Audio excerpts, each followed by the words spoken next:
Good evening, everybody, and welcome into the iRacing Today radio show for today, February the 26th, 2016. This is show number 132. My name is Trevor Cameron. I am the host of the show. Beside me, as always, although in fake non-video format this week, we have Mr. Chad Dalton. How are you doing tonight, Chad? Well, I'm doing fine. It's a pleasure to be here. Are you actually in the background still tweaking setups for for your big television debut tomorrow night? Is that what's going on? I am not. I'm actually ready and willing to do this show. I don't know. All right. So things are, at least on my end. Well, this week it's a little bit weird on all ends, really, because we've got Chad with no video because he is saving that precious bandwidth for some racing activities. So rather than having a talking head for the next hour and a half or so, you get a non-talking head. So that he can actually do some racing, which is probably a little bit more important, I think, in the long scheme of things. Yes. On the other hand, myself, I have, as I mentioned, moved my office around, and it's not done, so nothing is where it's supposed to be, and everything that I tried to put into place quickly and haphazardly before the show started, nothing went right, so at any given point in time, everything could just fall down and not work. So, keep waiting for that. It could be exciting. I don't know. Maybe that's the big reveal. The big reveal is at the end. The cliffhangers. Everything just falls down, and did Trevor survive? Is he going to be here next week? Who knows? I don't know. But we're going to get through this anyway, and it seems more echoey on this side of the of my office as well. So I'm going to have to get some sound baffling, I think. But anyway, we're here. We're going to get through this. We're going to get our show done, and a jam-packed show it is, ladies and gentlemen, because there is a ton of stuff that has happened, is happening, is about to happen. There's just stuff. Like, there is a lot of news. There is some discussions to go on regarding some on-track activity, specifically regarding around the Daytona 500. Some news about stuff going around, what we're doing in the show and what each of us is doing outside the show. We got a lot to talk about this week, and Chad has already warned me to put my my ramble instincts on hold because he says, when we get to news items, just get through the news items, man, because, there's just too much to talk about. And we're recording late on a Friday night. We don't want to be here till midnight, at least, well, Chad's not far off, but I don't want to be here till midnight. We're gonna have to really hurry. I've got some time. I've got some some actual room for possibilities when it comes to talking. Not making it to midnight. But moving into some news, I see the way that things are organized here. But what do you think we should start off with here, Mr. Chad? You are the curator of the iRacing show notes, so I like what you're thinking. Why don't we start off right where you're at there, Chad? Wait, where I was or where I'm at now? Where you're at now. Okay. Tomorrow, actually, in a few minutes today, and for most of you, it's already today. But anyways, on February 27th, you can catch the season premiere of the iRacing World Championship Grand Prix Series. Of course, we'll be live on iRacing.com/live. Go figure. The pre-race show begins at 12:30 GMT. Pre-race show. We are like all fancy and stuff out here, people. And of course, as I hope most of you are most intrigued about this year's IWC GPS because they're running the new McLaren MP430 F1 car. That's right. Actually, I'd kind of forgotten about that. That really adds a layer to this championship. Yeah. It does, especially considering they've pretty much been in the FW31 since forever, or at least since they started running the Formula One car. So it's going to be very interesting to see how the season unfolds. And I probably won't catch this one live, but I will have to watch the archive because I really am excited with all the new stuff on the McLaren DRS zones and all that kind of fun stuff that they can use. I think it'll be a very interesting race. Yeah, it'll be interesting to see if how they adapt. I mean, because the new F1 car is obviously a very different car. So, do the old does the old guard pick up where they left off, or do some new people who picked up that particular car a little bit quicker maybe outpace them? We'll have to see. We shall. In other news, Show Golf Tournament is going on and is almost over. That is correct. Just for the record. I don't know the exact date when it ends. When it ends. That's a new word. Indeed. But I believe it is sometime next week. If I'm not mistaken, it should be around the March 4th day, somewhere in there. But I will try to confirm that. So, anyways, basically, here's the thing. You need to play now. Yeah, that's and finish it up. yeah, that's actually something that occurred to me last night because I was, as I'm still setting up my office and stuff, it's like, okay, I got a couple minutes to myself tonight. I'm not going to be working on, moving stuff around. I'm done. And it's like, all right, what am I going to do? It's like, holy crap, I haven't started playing in that golf tournament yet that we're putting on. I really got to get on that. Because back when I was golfing with the TGC Tours, is that who they were? Or are? The guys we did the tour stuff through, yeah. There was many times when I sat down at the end and said, oh, wait, I need to get this week's golfing in. And, to try to sit down and do 4 rounds of golf all in a row is miserable. So I didn't want to do that for our tournament. So I got a couple of rounds in last night. They all... it didn't go too bad. I'm not the bottom of the charts. I'll say that much. And I haven't played for a while, so I was figuring that might be. But yeah, definitely get on that because, like I said, just playing 4 rounds back to back to back to back, especially if you start having a little bit of difficulty, that doesn't make for a fun time. And this is for fun, so have fun. No, well, yes, to have fun, but no, it does not make for a good time. One thing that I will say is that I have almost sort of kind of gotten confirmation that it does end on March the 4th, because it says 7 days left, according to somebody who I'm talking to whose name is Larry, and not Larry Hell. But, and he says that he just finished up the tournament, and it shows him 7 days left, and that would be March 4th. So I might actually have been right. I see. So anyways, I still have to finish 4 holes because, again, not sure, exactly how the leaderboard stuff works. I can't remember what happened last time. So I'm kind of waiting until the very end. So like next Friday, I'll probably play the last 4 holes, then get the leaderboard, and then we'll see where everything shakes out. So I have not quite finished, but I was playing pretty well. First round was really bad. Second round was pretty good. I actually had a really good round going, and then I kind of blew it on the 9th hole. I hate the 9th hole. It's really dumb. And then the third round was like amazing. I was just like on fire, making birdies left and right. It was like, yeah, I'm awesome. And the 4th round was kind of going well. I think I made a few birdies, but hopefully I will finish those last 4 with eagles and holes in one and all kinds of good stuff. Yeah, because I was watching it, kind of live with while I was, playing, because obviously it shows, you guys on the leaderboard and stuff. And through the first round, I had a shot at actually beating you in that first round, and then I think it was actually, I had a shot up to like 16 or 17, and then things went real bad for me. So. And hole 18 specifically went horrible for me, so it was I did not catch you, and I was, and I had a better second round, but unfortunately, as you mentioned, so did you, so I didn't manage to pull that off either. So, well, I'm sorry to hear that, but I'll like I said, not the bottom of the charts, certainly not the top of the charts, that's for sure, but.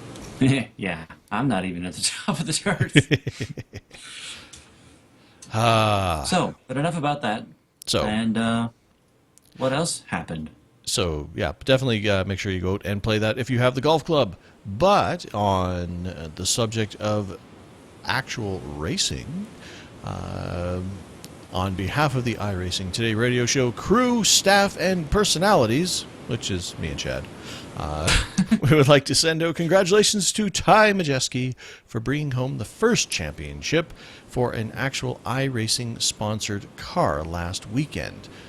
I believe that was the World Series of Stock Car Racing Super Late Model Championship, if I'm correct in that, I think is what that the championship he'd actually had won with the iRacing.com sponsored car featured prominently on the hood, I might say. This is not a associate sponsorship here. Mr. Majeski has iRacing.com all over that hood, and it looks gorgeous on that super late model. It does. And as you said, congrats to Ty. He'd won several races from all the tweets and things, keeping up with it, throughout the season. So to pull out the championship is very cool. Definitely. I mean, and that's, we've had, iRacing has had, some minor sponsorships here and there, but that is the first championship for this is our car, this is our 3M car, this is our nationwide car, this is our iRacing car, to go out there and win that championship. So congratulations to iRacing and, of course, Ty for a job well done. Speaking of other news regarding our sport, per se, Vice.com has an article up about iRacing and kind of questioning, where we stand in the world of esports for those who are not gamers outside of iRacing or, gamers outside of the simulation that you do with iRacing. Esports is kind of the tag that's been attached to people watching people play video games as if it was a sport. Now, I don't say that dismissively. I say that in the factor that, a lot of people will play games at a very high competitive level, and that provides entertainment, much like people would watch, football or hockey or whatever. It is people at the top of their game. Football. What's that? I said real football. Well, footies, isn't that what it's Real called? football meaning the football overseas and not the dumb American football is what I meant. I wasn't aware we were hating on the American-style football. I just hate everything American football. Wow. And I mean, we've had some controversial weeks here. I mean, there was my Donald Trump tirade there a couple weeks ago, and now you're hating on the NFL. I mean, that's... Here's the thing. I almost tweeted today. I'm not a political guy. I don't get involved in all that crap. But I almost tweeted the image of the guy running and then the number 2 and then the Canadian flag today. Almost did that. Yeah, it's funny, actually. I told, my daughter was just talking the other day about... jobs and what she's going to be when she grows up and all that good stuff. And I said, well, if you can get a job, like in the next very short period of time here, I'm going to suggest getting a job at the Canadian Immigration Office because I have a feeling that they're about to get real busy. But anyways, back to your story. But anyway, esports is people watching people at, sport is watching people at the top of their level perform regardless of what it is. And esports is the name associated with people playing video games in that. So the name of the article is "The Realistic Driving of iRacing Could Be a Future Esports Sensation." Which, future, I don't even know if that's really an accurate moniker here, because with all of the broadcasters who are broadcasting the various races and whatnot, it basically is an esport, and I don't think you're going to find anything out there when it comes to simulation auto sports that matches even close to what is out there for iRacing right now. I mean, you can basically find any style of racing at any given point in time. I mean, in between, and you pick your series, you pick your drivers, and you watch it. I mean, we've talked about all the stuff that iRacing is doing when it comes to their live channel. We just mentioned that they're starting their championship series on the roadside, on their live channel. And the broadcasting that I'm doing with Global Sim Racing Channel as well. I mean, it is an esport, and people are watching it, and people are starting to tune into that a lot more and more, as opposed to in addition to watching physical car racing. They are bringing in, their love for that sport into, the sim realm and watching racing there, and it can be just as exciting and just as fun to watch that. So, anyway, Vice.com has an article basically kind of going over those points, explaining, how that all works out. So you should head over there and give it a quick read. We'll put a link in the show notes, of course. And the internet, busy being the internet, I looked down, and the very first comment the only comment, Yes. and just a bunch of replies, the only comment is somebody comes in and says, here's a thought, do it for real. So they went through the entire article that explains simulation racing and how it gives people an opportunity to race cars and, and do what they love without the risk to safety or the risk to, pocketbook and everything. And, thanks, Internet. You're proving your point. That's how it works, isn't it?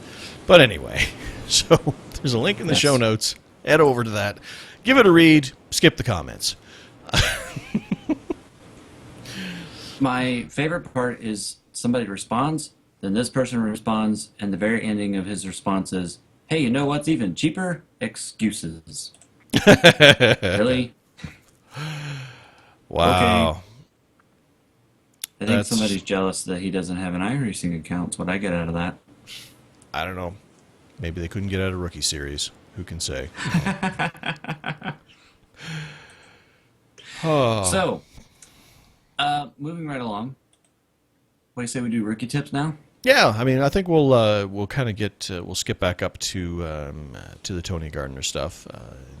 Kind of that'll be our coup de grace. Yeah, big news at the end. So rookie tip, there are kind of two here for you.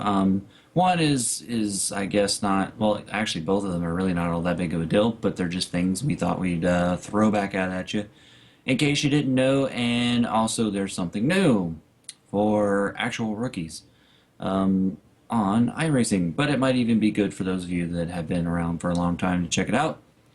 Might be a good little refresher. Anyways, first rookie tip. One of the things that I noticed during our sim rig show is that some of you had taken pictures of your sim rig, obviously, but you had taken pictures when you were actually in the sim, so we could kind of get a feel for what the sim looked like when you were racing. And I noticed that on your center screen, and at the very top of the center screen, there was the little yellow door and a little yellow person, which is basically for touchscreen / mouse clicking, to where you can easily exit the sim and do various things like that. I just wanted to bring to everyone's attention that if you desire, you can actually turn those off to where they're not always there, because some of you may not want them and some of you may want them. I personally do not use the mouse when I am racing. Sometimes that's kind of annoying, like when you're running a fun race for a certain radio show and you need to wave people by. But you pick your battles. So basically, when you're in the sim, if you load up the options thing, which is right next to the garage, click on options. The very first one that opens up in the dialog box, I guess, I don't know what you would call it. The very first setting thing that opens up, in the bottom left-hand corner, you'll see the touch / mouse options or something along those lines. And there's a little checkbox down below that you can uncheck, and that'll get rid of that stuff. But then you won't be able to use your mouse when you're racing. So if you want to use your mouse when you're racing, then obviously leave that checked. If you don't care about the mouse and you want to get rid of those yellow things at the top of the screen, uncheck it, and ta-da! Yeah. Actually, I kind of noticed that as well, but I didn't even think to bring it up as oh, by the way, you don't have to have that there. But I noticed that as well.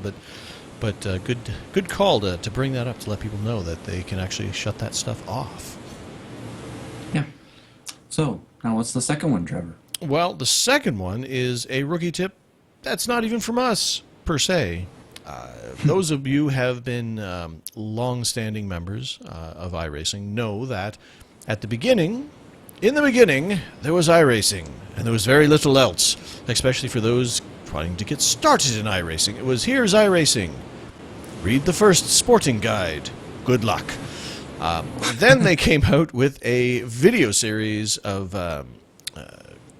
kind of training tutorials to try to guide you through navigating the sim, and then giving you some basic tips on driving and talking about apexes and getting a little bit more into driving and getting started. But that was a long time ago. So iRacing has announced via Twitter specifically is where we found it, but I'm sure through other places as well, that they have updated those videos. So there is now a new revamped Getting Started video series, which we will of course put a link in the show notes, or just head over to iRacing's YouTube channel, and they're right there. And maybe give those a perusal. And now that they've been updated, there's a good. I haven't gone through them yet myself, but there's a good chance that there may be some little things that you might not know about in there, such as because I know they have a getting started, going through the UI, navigating what's going on, and stuff like that. So there's a good chance you'll go, oh, I didn't know I could check something in this place, or I could do this, or that's how I set this kind of thing. So even if you are a long-standing member or a new member, head over there, or heck, if you're actually found us when you're saying, hey, what's that iRacing thing, and you found us first, well, first, good choice. Thank you for that. This is a good place to start. It is a friendly, wonderful place. But other than that, head over there, and that will give you a good idea of what to expect when it comes to iRacing and what you're going to need to do to get started. So, link in the show notes, of course. Head over to iRacing.com's YouTube channel and check those out. I know I'm going to. I just haven't had a chance to yet. It's been a very busy week. Yes, it has been. Oh, well, let's see. I say we jump up to the... let's not do it. Our on-track experiences are usually an end sort of thing. And that kind of leads into the rest of the stuff below that anyway. So why don't we talk about a gentleman by the name of Tony Gardner. We have had him on the show, thankfully. He was gracious enough to join us for an interview a while ago, but that information's old. Yeah, that's it came, it gone. It came, it gone. There's some good English for you. It came and it went, and we appreciate the information. But he has recently done an interview with Inside Sim Racing, and as they like to call him, Mr. Tony Loose Lips Gardner let out a bunch of information during that interview, and we're just going to kind of hit on some highlights in case you missed the interview. Of course, go check that out with Inside Sim Racing. Those are some good guys over there, and I'm sure the interview is, will provide you with some entertainment elsewise, but we're going to hit on some of the highlights that he brought up. He did mention that they have race servers all over the world, which we know, although all over the world is a bit exaggerating. They have race servers in the US, in Australia, and where's the Europe one? I don't know. But I just, when you said all over the world, I just got this picture now that somebody's like cruising in the middle of the ocean. It's like, what's that over there? Oh, that's an iRacing server. Oh, okay. Try not to get too close. It's it'll mess up your instruments. There's a lot of electromagnetic interference on that island. But they have basically, the point of that comment was that they want to add web servers everywhere to perhaps, I don't know, make the website run a little bit better in places that are not Boston. Because that which is all over the world. We have race servers all over the world. Like Boston and Australia. Those are two places in the world. Anyway, what else did he say there, Chad? Well, he does confirm, which we already kind of knew this, but he confirms that the MX-5, the new 2016 Mazda that we talked about with Glenn McGee, and I think we talked about it at other various times as well. That will be a free upgrade, which we kind of knew that. It is coming out in the new build. We are also getting the Audi R8 in the new build. That will not be free. That, of course, will be a GT3 car. We are getting the Mercedes AMG, which will be a GT3 car, and you will have to pay for it. And then the Renault 2.0. And, of course, that won't be free either. All four of those cars are coming in the March build, which, by the way, is currently scheduled for March 8th, 2016. So we're just about a week and a couple days away from that at the time of this recording. Another thing that he mentioned, and this was actually more towards the end of the interview, and it kind of got everybody's attention, and it might be the dirty windshields of the build before we even get there, is flashing headlights are coming in the next build. Yeah, that's going to be. It's cool, and I just see. I have fears Chaos. of. I have fears of the community just abusing the heck out of that. Yes, my actual first thought when he said it was, "Oh, that's really cool." I can see somebody using this for the wrong reasons. Because all I could picture was like the 24 Hours of Daytona when we were heading into the bus stop. Somebody coming up behind, like maybe the Corvette DP comes up behind one of the GT3 cars and is just blinking the lights like mad, causes GT3 car to wreck. Yeah. Oh no, what's that behind me? Ah, I missed the bus stop, and I'm sorry guys, I wrecked our car. And, and if urban legends are to be believed, then if, you pass by somebody and they don't have their light, you don't have your lights on, and somebody flashes their lights at you, or you flash your lights at them to tell them they don't have their lights on, they're going to come and kill you. And who wants that? So. Hey, what are you flashing your lights up? Bang. Oh, okay. Sorry. Oh, let's see.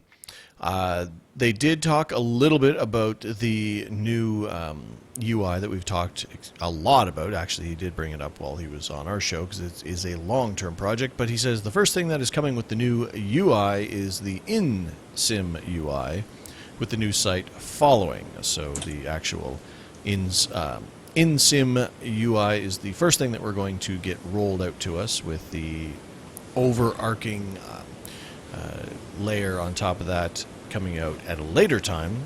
He says that a new site will follow, because there obviously still will be a website.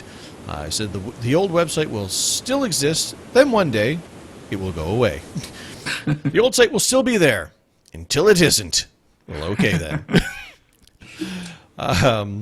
He says they're also working on new forums as well, which, fair enough. They are getting a little bit old in the tooth, or long in the tooth, and a bit creaky and old, so that's good to know. He says the new site will be an application instead of a website in the future, which is something that they brought up before, where instead of just going into the website and doing all your navigation stuff there, it's going to be all in sim. And he says, hopefully starting, emphasis on starting to roll out later this year, or at some point in time this year. So they're already committing to not having all of this new UI stuff out during this calendar year, but they're hoping to start rolling stuff out this year, which is a little disappointing because I was kind of expecting some of this stuff to roll out alongside the DirectX 11 stuff, but I could see why they're not going to roll out two major overhauls to two parts of the sim simultaneously, because that could probably explode real good. So Yeah. It could. Somebody asked the question if iRacing has ever had the thought of retiring a car completely from the sim, because obviously they have plenty of cars that are a bit outdated and not getting used anymore, technically speaking, at least in official series and stuff. I'm sure some leagues, their random hosted rooms might throw them in there. Anyways, Tony's answer said, wow. yep. Tony's answer was that probably, yes, eventually they will retire a car. But for now, as most of you know, they have just been making some of them free. Like the very old Indy car, for example, the very old V8 supercar, no longer in use really by anybody. And they just made them free and even created some fun series for them. So at least they can be used in some way. Yeah, I mean, there's really no need to retire a car. I mean, Yeah. it's not being used. Well, okay. I mean, it's not being used, but like you said, people can make use of it. So it's not like they're real cars sitting in a lot somewhere, taking up space or having materials in them that can be recycled and put into new cars. They're just virtual cars that people just ain't using. So Yeah. So I kind of hope they don't ever do this because, I mean, yeah, it may not be being used in an official series, which I know is kind of the meat and butter. Let's go with bread and butter meat, instead. meat and butter. Oh dear, It's almost midnight. that sounds horrible. I know. I meant to say bread and butter. But, the bread and butter of iRacing is kind of the official stuff, along with leagues. But, people do host random hosted rooms, and sometimes they're like demolition derbies. So, adding some of these, making the really old cars free to where people can, have like a demo race or something. Yeah, Yeah, why I not? don't think they should retire. Nah. Le Mans type content, i.e., the manufacturers, coming? Was the question. The answer is yes. LMP1? The answer was looking into it. So, soon. No, not soon. iRacing, instead of soon, iRacing, maybe. Yes, maybe, perhaps. All the above. British touring cars. This has been, I think, one of the most asked about ordeals on the sim. And they want to know, obviously, if it's coming to the sim iRacing. And for a while, they have had the license for these cars, but they don't have any data or CAD data, which, that doesn't build a car. Yeah. It's like, hey, we have a license. Great. What do we do with it? I don't know. So there are some newer cars in the real life, the IRL, real life, in real life, British touring car. And some of those newer cars and the teams apparently are a little bit more private about their information, which is understandable. And so sometimes they don't share that data with iRacing. And like I said, no data, no car. Tony says that they are still trying, however, and to have faith that they can get these cars in the sim as soon as possible. But Yeah. that's kind of where that stands. Yeah, it's one of those things like, licensing deal. Of course we'll sign that for you. Here you go. Yeah. Well, can we look at your cars? Well, no. No. You can have the license. You can't have the car. Like, oh. That's how this works, right? Which is actually, speaking of the privacy when it comes to, people in their cars, that's why I'm surprised they had so much access to the McLaren F1 car in order to actually accurately represent it. Just because F1 is notoriously one of the, one of the sports that is super secure and private when it comes to data. And anybody getting close to their cars getting information on them. So I'm surprised that they were able to get the McLaren, but it's good that they did. So, and as much crap as we lay on the McLaren, the Honda McLaren, it should be interesting this year to see, now that they've had a year to work through, their initial year in the sport. I mean, obviously McLaren and Honda have both been in the sport before, but this was a new joint venture, so it'll be interesting to see how they handle their sophomore year. I think that's what freshman year, then sophomore year. So we'll see how they handle. What would be incredibly embarrassing if the new Haas team comes out and wipes the floor with them, being a brand new team built from the ground up. And I don't think that's out of the realm of possibility. I can't wait for the Yep. F1 season to start. I'm really looking forward to that. But anyway, he was asked about the damage model and car parts falling off, which of course is something that I've mentioned a bunch, going on, especially with our new Popcorn FX and pieces of debris interacting with the car. So if you could actually have a piece of the car falling off and that interacting with your car, like that would be just mega cool. He says that's a goal with car parts falling off, making damage better. Sometimes you hit the wall and it shouldn't damage the car much. They're working on that, I guess, making sure that, you get more realistic damage from whatever contact that you actually have, is how I read that. Yep. He says they are working on having the pieces of damaging the way it should be in real life, probably roll out in phases. That is a very wishy-washy statement as to when, if we shall ever see that. Actually, a listener, I believe it was John Jarrett, sent us an email that we will talk to in a later show, probably next week. Pretty full show this week. We actually got several emails in this week, but we'll save them for next week. But he was actually talking about the damage model as well. So there is a partial answer from Tony, but maybe we'll investigate that a little further in a future show. Yes. Track updates. Obviously, some of the tracks we have on the sim are extremely outdated on both the oval and the road. And when I say outdated, I don't just mean graphically. I mean like the actual track. Anyways, he does say that they are graphically updating several of their tracks that they have, so that's good, because some of these tracks are very, very, very old graphically. He then says that tracks have changed. Obviously, a couple that come to mind on the oval, Pocono, Michigan, a couple on the road is Lime Rock and Silverstone. And they do need to rescan, and they do have plans to rescan.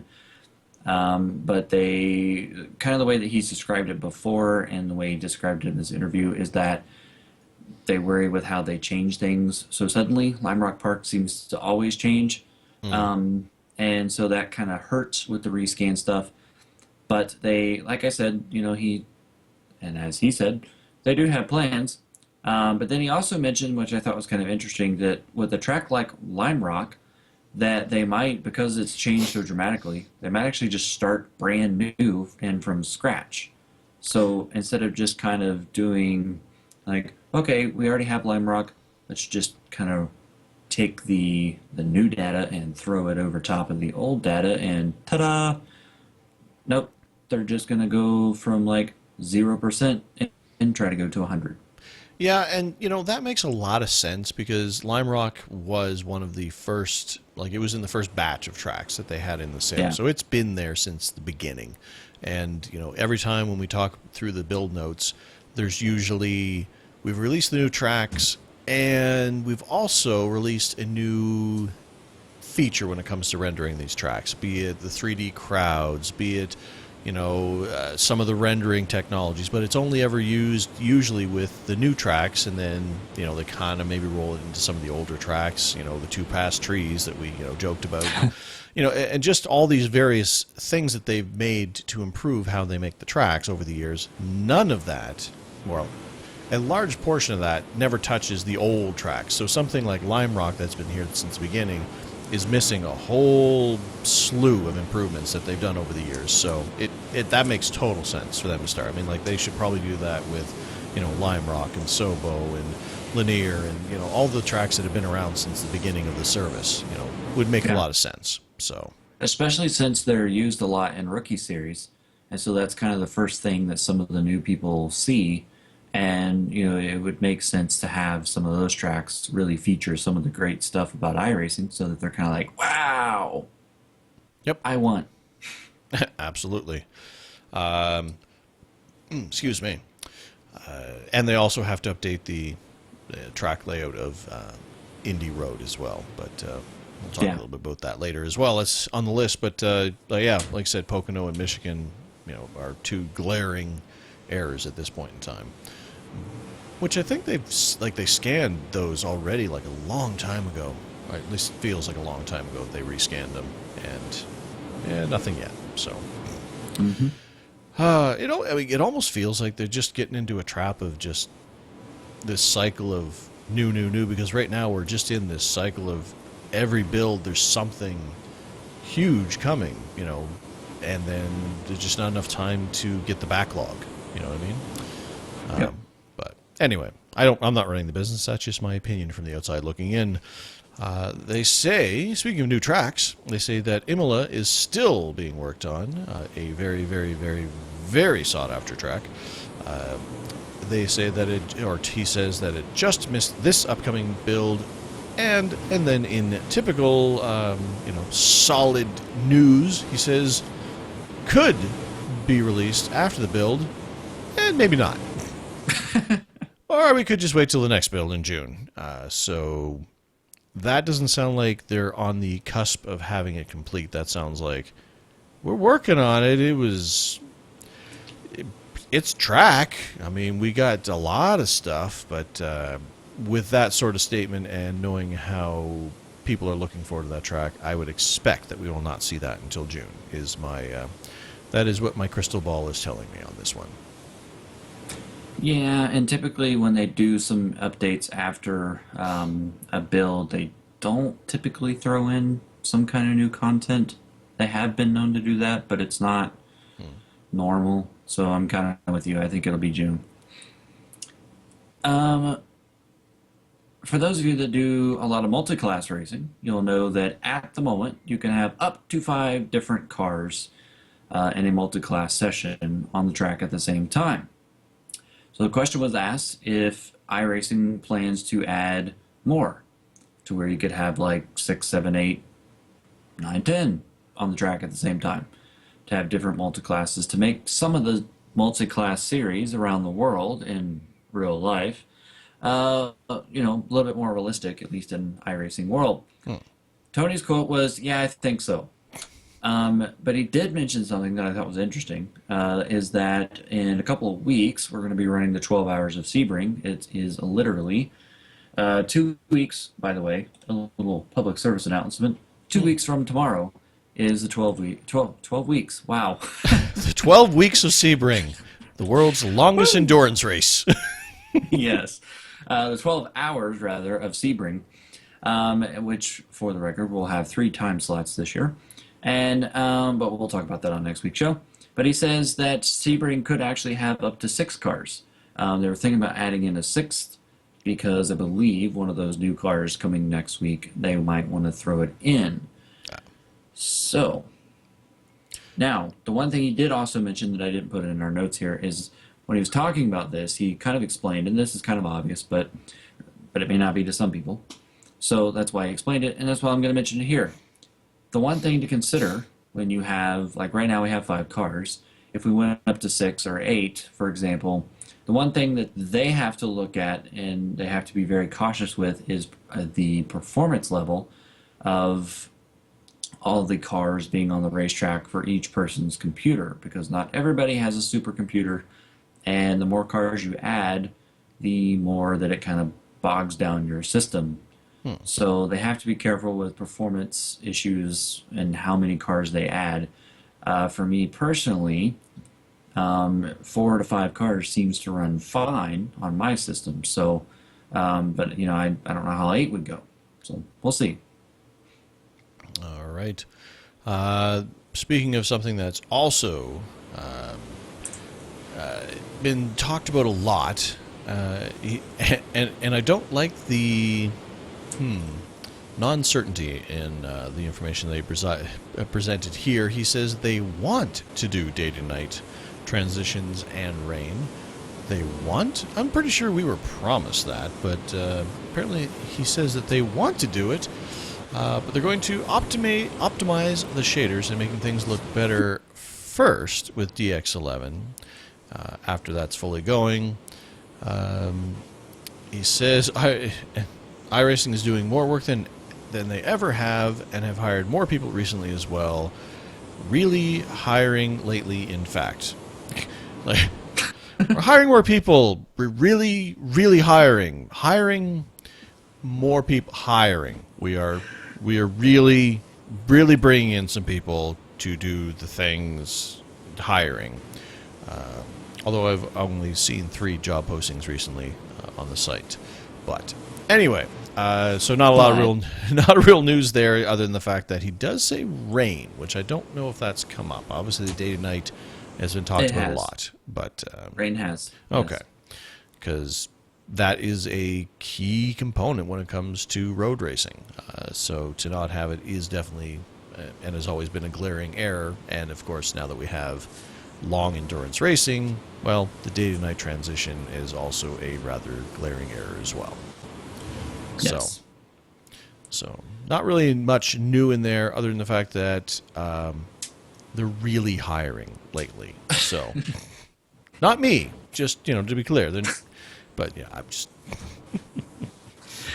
Rockingham Speedway UK. We've talked about this several times. It is kind of a ovalish track, sorta, and it is not the Rockingham Speedway that we already have in North Carolina.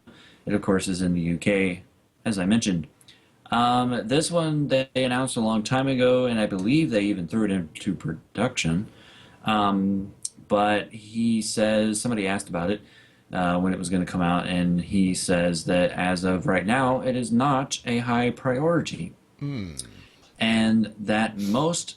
And I thought this was interesting the way he explained this, because he said that most NASCAR guys don't really want it, but it's not a NASCAR track. Yeah. And he then says, so they're not rushing it right now. It is on the list to get done, but not really any NASCAR interest kind of hurts it. Obviously, there's a road course track. I think it's one of those kind of roval things there too, but still not as much interest, so they are putting other stuff ahead of it, which baffles me a bit. Yeah, because, hey, again, I mean, these are just, we were just talking on these talking points here, but there are more people than NASCAR drivers who drive Yep. on ovals. A So lot more. and I've seen a lot of. I mean, I've seen a bunch of people speaking about Rockingham, UK. You know, waiting for it to come out. So maybe his words of people not wanting it and not a lot of interest is hurting its place on the production schedule. Well, maybe since, as near as we can tell, everybody who listens to the show is over in the UK.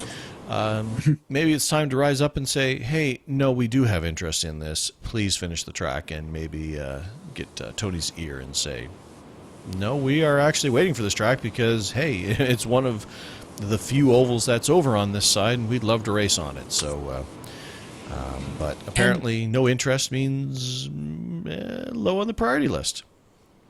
Yeah, but like, I don't understand why you started talking about NASCAR. Like, well, what does NASCAR have to do with this? It's Uh, not all about NASCAR. I mean, I know that Brian France is all rich and throwing money in people's face, but it's like there are other way cooler and way more entertaining motorsports than you. So we don't need everything to be NASCAR. yeah, but I mean, there's a Rockingham. Obviously, there's Rockingham in the U.S. that NASCAR guys used to race with. So guilty by association because it's the same name. I don't know. I don't know. We already have that track. Maybe it's all like Rockingham. Nah, we already got that. NASCAR guys love it. I want to read one more thing before you read the next one, because the next one we should save for last because it is very cool. Which I don't even Um, understand what the heck is even talking about. So maybe you should just read that when we get to it. Okay. So one last thing about the UI. Trevor mentioned that it was going to be kind of like an application more than a website. And Tony did say later on, which is why this is later on in our list, that technically, with the new UI being on an application, they won't ever be down, including the way that he made it sound and the way that they would like to move forward, including during new builds. They would like to not be down. So that you could still do like offline testing and things of that nature. So right now, they're kind of down like all the time with the website. But they're kind of hoping that when they get to this new UI and the new application, that there won't really be ever a time when they are down. He did, though, go on to say that we will see. So, soon. One thing, though, that he did mention, and this was, I think one of the things that was loose lips, Tony, was the blinking headlights. But this one, I think, was big time loose lips, Tony, in the fact that they are going to create a new competition. So, like right now, we have, actual racing, and then we have time trials, which, I mean, it's a, I don't know how popular time trials are, but I know that a lot of people do them. I used to do them all the time. Yeah, so do I. But I haven't done them in years. Yeah, I haven't either. And then you have, like qualifying, I guess, could be, considered a competition. And this is what a new thing, and they're going to call it Time Attack. So basically, it's going to be like GPL Rink for those of you that maybe participated in that. I did not. But basically, the way he kind of explained it is, so like you could drive 12 tracks in a single day. You would take a single car, drive like 12 different tracks, and it's basically going to be a hot lapping competition where you try to set the fastest lap that you can, and then there would be some kind of leaderboard where you would see, how you stack up amongst the world. He even mentioned, which I thought was very interesting, that they might even add a pro level, kind of like the NASCAR Peak Antifreeze Series and the World Championship Grand Prix Series, and now the new one that starts in April, I believe, or March, would be the Team Endurance Pro Series. And he is saying that they might even add in this hot lapping competition, the Time Attack, with a pro level, and could even possibly throw in some money behind it to give some prizes away for those that were really good at it. So it'd be kind of like a world championship hot lapping deal. And he kind of mentioned offline, which I wasn't really sure what he was meaning by all this, because it seems like this would be online and not offline. But I don't know, maybe it would be both.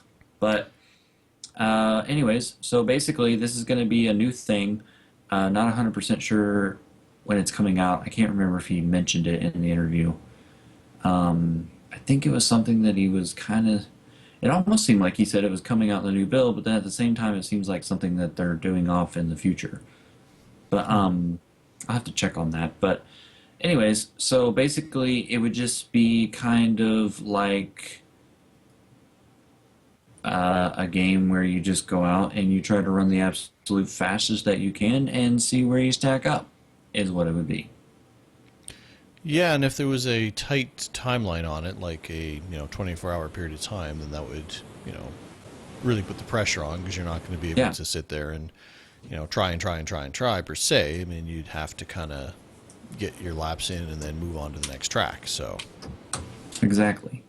And so I kind of wonder if that is sort of what it's going to be, but I'm not 100% sure. So I thought that was interesting, because I didn't really, I don't know, I guess I didn't really see that one ever coming, because a lot of what we do on here is race, but if you think about games like Gran Turismo, for example, or Forza or whatever. Forza?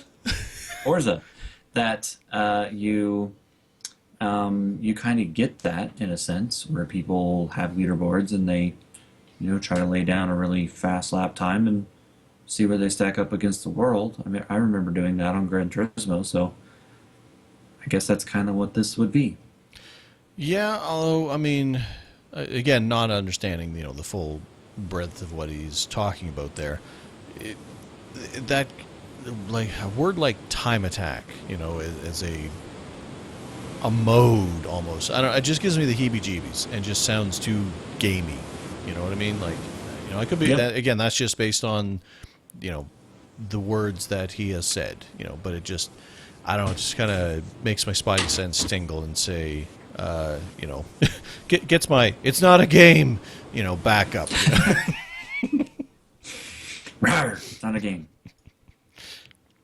So anyway, that was basically the juiciest tidbits of Tony's interview with Inside Sim Racing. So of course, all credit to them for conducting that interview.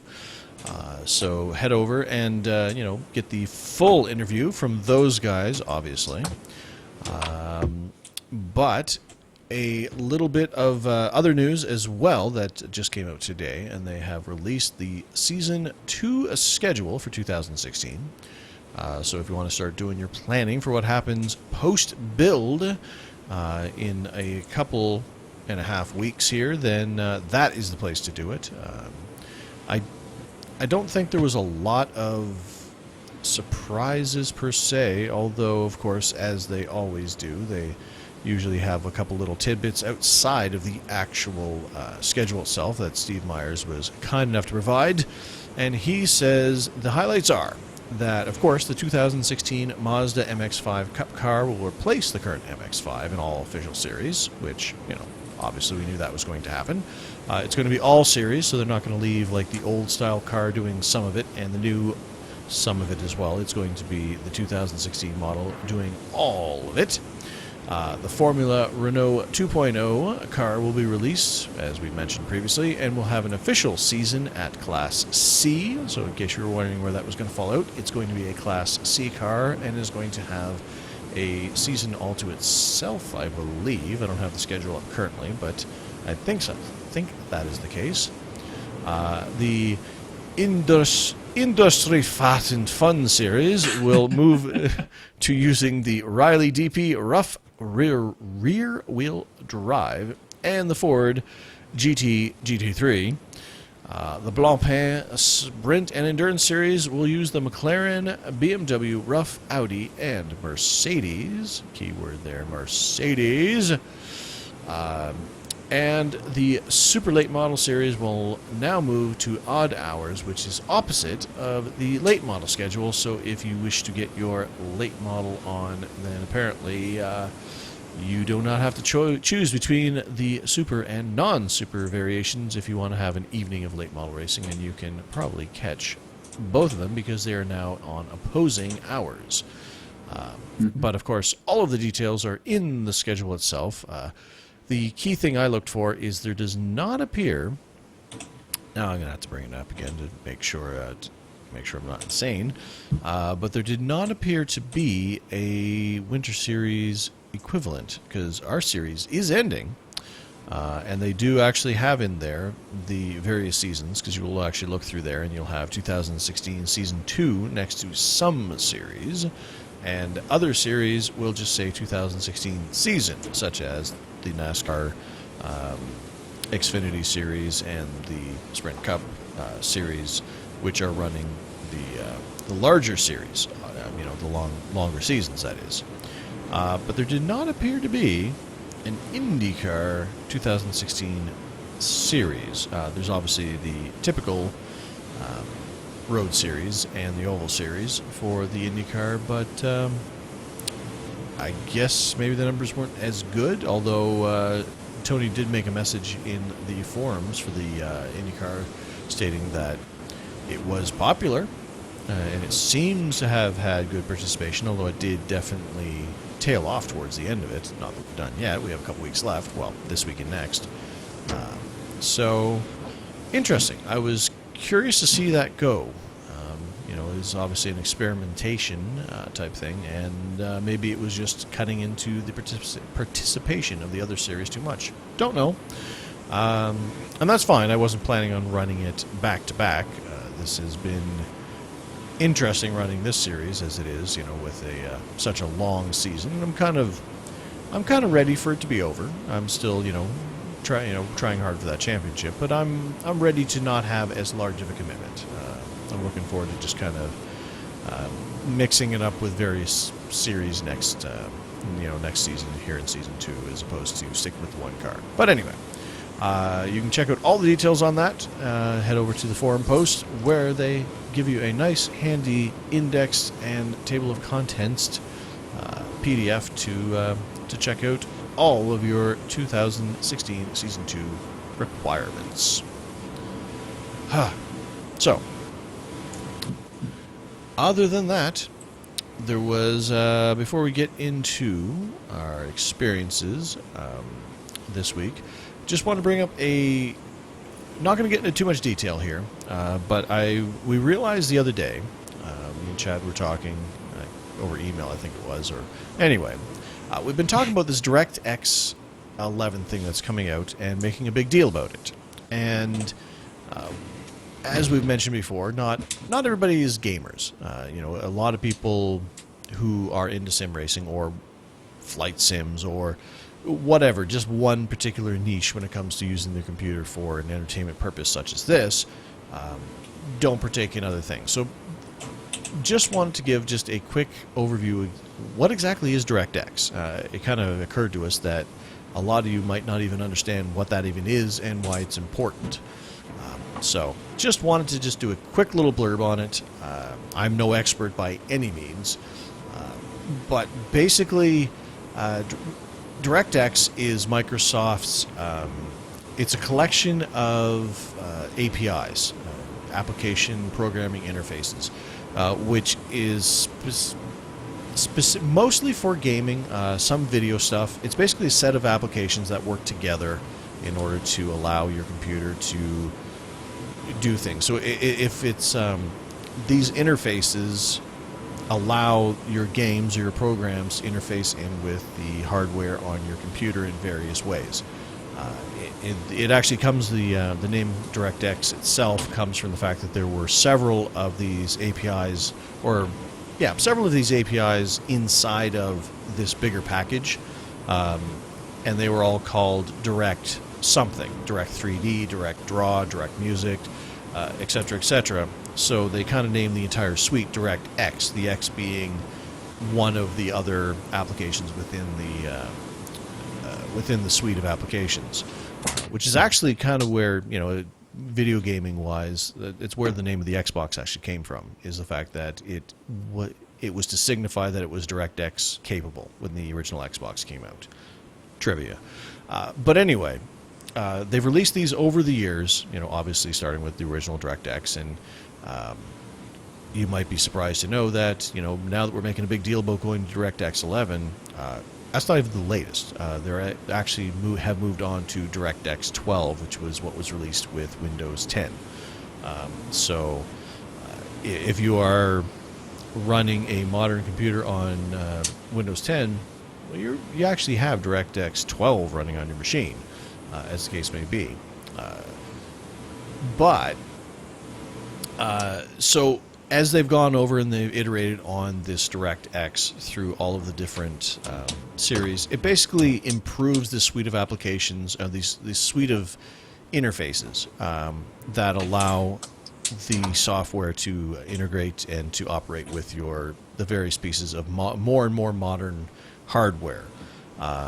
For example, DirectX 11, which is what we're going to be moving into, I believe, is one that allowed, it improved multi-threading support, for instance, which allowed game developers to better utilize multi-core processors. So DirectX 10 wasn't as good at dealing with multi-core processors, which of course just about any computer nowadays has.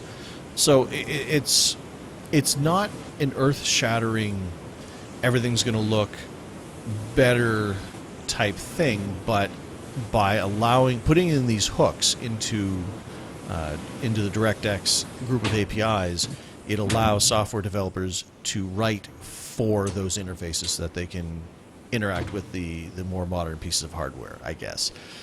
Again, I'm not an expert on it, but it just it's one of those things that occurred to me that we keep saying, oh, DirectX 11 is going to be great, and why it's great is the fact that it allows the people at iRacing, the software engineers, to write the software differently so that it can interface with your computer's hardware at the level of these version 11 version of these interfaces in order to actually utilize your hardware better, and call, because as hardware has improved over the years, it's had more and more special pieces of code that it can run, or special programs and stuff that it can run within, with inside of it. But if the software doesn't call to them, they're never used. So it wasn't using all of your video card's capabilities per se, because your video card's DirectX 11 capable. It's waiting for the software to call those bits of code and whatnot. But if it's not programmed in DirectX 11, it's only in DirectX 9, then iRacing is only calling in those little bits of code, if that makes any sense. Again, not an expert by any means, but I do spend a lot of time around video games and all that stuff because it's what I do. But anyway, so that's why DirectX 11 is such a big deal when it comes to iRacing. It's going to allow them to utilize what you have in your computer a whole heck of a lot better, and it'll allow it to do a lot more, is basically what it comes down to. So, which in turn, for those that have a good system, should help everything perform better, wouldn't it? Yeah. And it'll be better, it'll be more efficient, and it will be able to, like I said, utilize different features of your CPU, different features of your video card, because it's using those DirectX APIs in order to actually call to those bits of code in your in your hardware and in the software that's in your operating system and all that good stuff. So yeah, and as we've mentioned prior, it also means that if you still run Windows XP, you're going to want to upgrade. Yeah, and that's actually a very key point. I believe, let's see, DirectX 11, I don't think is actually supported on XP at all. DirectX 11 runs on Vista 7, 8, and 10. So no, XP is not supported by DirectX 11, and which would tie directly into them saying, hey, if you're running XP, you might want to not do that no more. Yep. So, although, and DirectX 11, just for reference sake, was actually released way back in 2009, so it's not new. Compared to, say, it's not something that it's something that they release a major version and they iterate on throughout a life cycle of usually an operating system is kind of how they've been operating. So that's why DirectX 12 was released alongside Windows 10. But they are backwards compatible, so even if you're running Windows 10, you're still capable of running DirectX 11, 10, 9 games. So obviously you're running a DirectX 9 game in iRacing, regardless of what operating system you're actually operating right now. So anyway, that is just a little bit of a side note in order to let you guys know, hey, this DirectX 11 thing they say it's a big deal. Why is it a big deal? Well, that was me trying very convolutedly to explain why it's maybe a big deal. But so I'm also not a software programmer. Well, you should be. They should hire you. I tried. But not as a software programmer, because they'd be foolish to hire me in such a capacity, because that is, not only is that not my strength, that's not nothing. But Trevor, they're really hiring. Really, really hiring, as I understand it from what Tony said during that interview. So that moves us into our on-track experiences, or our experiences, I guess. It should just be our experiences, because a lot of times these are on track and off track. So there you go. Chad just changed the show notes to our experiences. So I did my DirectX 11 talk, Chad. So why don't you start and tell the fine folks what you've been up to? Well, I've only done one thing since we last met, and that was a rather large thing. If you recall from last week's show, I had mentioned that I was still looking at probably running the Daytona 500, but not sure. Wasn't thrilled with some of the things going on Well, I ended up racing. Is the short of it. Now, a small disclaimer is that last Thursday when we did the show, I was not feeling very well. I wasn't like super sick, but I was just a little bit under the weather. And on Friday morning, which was the day that night, anyways, when I was kind of planning on doing this race, still wasn't feeling all that great, and actually felt even worse because I was more drowsy and from medicine and wasn't really sure if I was going to race. But then as the day went on, got a little bit better and ended up feeling like racing. So I did what was in my time zone, the Friday evening open setup race. It's very key because I know a lot of people want to jump into the fix because it's like, hey, I don't have to worry about a setup. Everybody's on equal ground, so to speak. Let's go for it. I, on the other hand, was like, I am not touching fix because of the way that the car gets really tight and the handling changes throughout the race. So I wanted to be in an open setup race so that I could adjust my car as needed. Plus, I also saw somebody made a comment after they did one of their fixed setup races. I believe it was on Thursday, one of the Thursday times. And they're one of the pro drivers, so they're really good at this. That after a full fuel run, his right front tire wear was in the 60s at Daytona. That doesn't seem realistic at all. No. And that's with the fixed setup, which, I mean, you can't do anything to it. So it's like, it's stuck. So It is what it is, and you ain't changing it. yeah, so now again, I don't know how aggressive he was or, what he was doing, or if he was just riding around. But regardless, that's a bit ridiculous. So that's part of why I wanted to stick to the open setup room because I knew it could adjust that a little bit and hopefully not be as bad. I can tell you that the worst, now I didn't check every single time after I pitted, but the worst that I saw my tire wear in my race was somewhere in the mid 70s, kind of upper 70s, which is a little bit more realistic. I will take that. It still might be a little too much. But I signed on a little bit earlier. I shouldn't say earlier. I signed on a bit early to get some practice in and got a pretty good setup rolling. Made some tweaks to it. That setup was actually really loose. Turns that I guess we've really not used before when it comes to plate track racing. Usually handling hasn't really been an issue for us in the sim world. At least it hadn't been for me. And this day, it was. We had to battle the tight, and I had to make my setup really, really, really, really, really loose while I could still adjust it in the garage so that I could just make minor tweaks with wedge and tire pressures and whatever else during the race to try to make it better. John Hensley ended up actually coming on and spotting for me, which was really nice because, as I've mentioned before, not as big on having a spotter so much on like a regular oval or a road course, but on plate tracks, me like a lot of information. And John is really good at giving lots of information.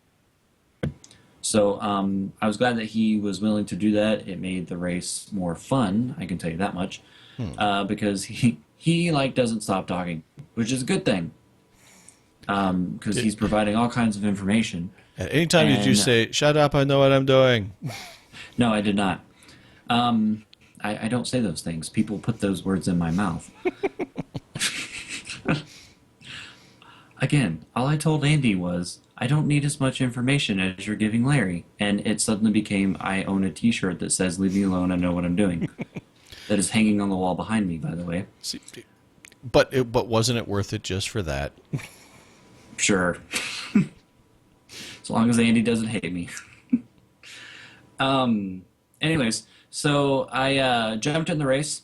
And what's interesting is that my race, I guess it was on random weather, I didn't check that, but my race ended up being overcast, and it was like in the 60s, I believe, Fahrenheit, Couldn't tell you what that is Celsius, but so it was kind of a cooler atmosphere than what I had just been in the practice, and so the car did change a little bit, but it still actually handled really fine.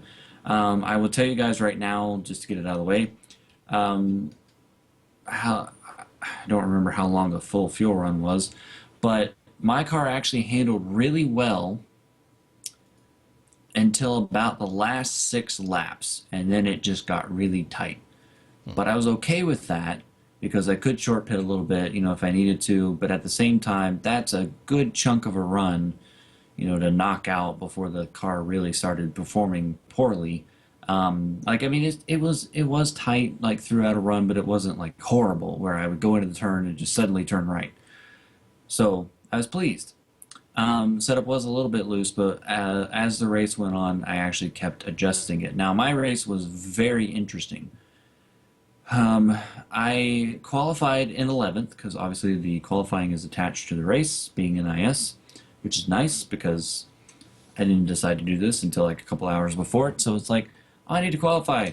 Oh, wait, I can do that when the race starts. Yay. So that made that better. So I qualified in 11th, and my plan before the race ever started, and it played out really well, I'll tell you that, was to never leave the yellow line unless I just had to because of A, missing a crash, or B, someone was in front of me that was kind of holding me up and I felt like they were going to cause me to lose the draft. And so I tried to get around them by going on the outside. I will also tell you that with what I consider to be an attempted pass, Attempted pass? well, like where I actually made a move is what I mean, to pass someone and didn't just pass them because I was in line. Does that make sense? Okay. Okay. Does it? Yes or no? Yes. Good. I only attempted to pass somebody 3 times in this race because everything else was sticking to that yellow line and watching the outside line fall apart. And that's how I would pass people. Right. So before the race started, my plan, as I said, was to never leave the yellow line unless I had to. So it was a good thing qualifying 11th, so I started on the bottom. As I kind of felt like it would, for, a couple reasons. One, because of the conditions, the handling, the way the draft model is right now, the way the outside doesn't really work. And then also, too, because it is a long race. For the very first fuel run, like everybody went to the bottom. We actually ended up splitting into 2 groups, and I was a part of the first group. And that first group, man, probably the first 10 or 12 cars, all single file on the bottom, like the entire first fuel run. And the second group, kind of sort of was in two by two for a couple laps, and I think that cost them actually until they finally settled down and got single file. But that lead pack, man, they must have just been really good, which I was a part of it. But like all of us together must have just been really good in a single line because we just blew away from everybody else. And it was pretty tame. I made one pass on the outside. A guy got really tight about halfway through the run, so I was like, I probably need to get around him just in case. I don't want to lose the draft this early. And we came around for our opening green flag pit stop. I've done all kinds of green flag pit stops at Daytona. That's a key sentence. So I pit. Entry was great. Got woed down. Never sped on entry. Went through driving, down to my pit stall. Never speeding. Got in my pit stall. John and I made the decision to try 2 tires at this point just to see what it would do because we weren't really sure and it was early enough in the race. We figured it wouldn't hurt us too badly. Right. So we took 2, obviously filled it up, and made some adjustments because I was still telling him, because at the very end of that run, like I had mentioned, it got really tight. So I was like, all right, let's free it up a little more. And I came out. I think I was going to be the only one that actually was going to take two. I was okay with that because I thought, well, I might end up in the lead unless they go blind, flying by me. Um, and I call bogus because as I exited pit road, like at the moment I exited, iRacing black flagged me for speeding in the pits. Hmm. And as soon as it happened, I like came on the radio to John and I was like, "What?" I was like, "There's no way that I was speeding." Because one thing that you guys need to know about me is that I'm a law-abiding citizen. One thing you need to know is I don't speed. Yeah. And I have never gotten a speeding ticket in my entire life. In real life, that is, like driving down the street. Never even been pulled over, ever. And I translate that to the iRacing world when there's a speed limit. And now I have broken the speed limit on iRacing before because you're trying to get everything you can, and it's a little bit of a different scenario. But in this case, I was like, there's no way. Like my tack stayed green, and the few times that I glanced down at the mile per hour, I didn't seem to be speeding. So as I was coming back on the track to go around, and obviously I was going to have to come back down and make a 15-second stop, I told John, I was like, go check that, because I call bogus. And so the speed limit is 60 miles an hour, and John watched it. I never went back and looked at it. But John says that I never sped until like the last foot, where I went 61 in a 60, and that got me my black flag. Ouch. I was not very happy. So, anyways, I came down, did my 15 seconds, came back out on the racetrack, lost a lap, but not by much, because like I fell in line with the lead group. I basically ended up right where I was before the pit stop, except now I was a lap down and in 25th instead of running in 5th on the lead lap, which is where I was before the pit stop. So we run around. At this point, we kind of discovered that either with just the way I was driving or the setup that I had or whatever, or maybe it was just the way this was in general, that two tires did not work. Eventually got so tight about halfway through the run that I actually ended up losing the draft with the lead group. Like I just completely fell off of them. And was falling back so far that I actually got caught by a small group of cars that I think were kind of around me position-wise anyways.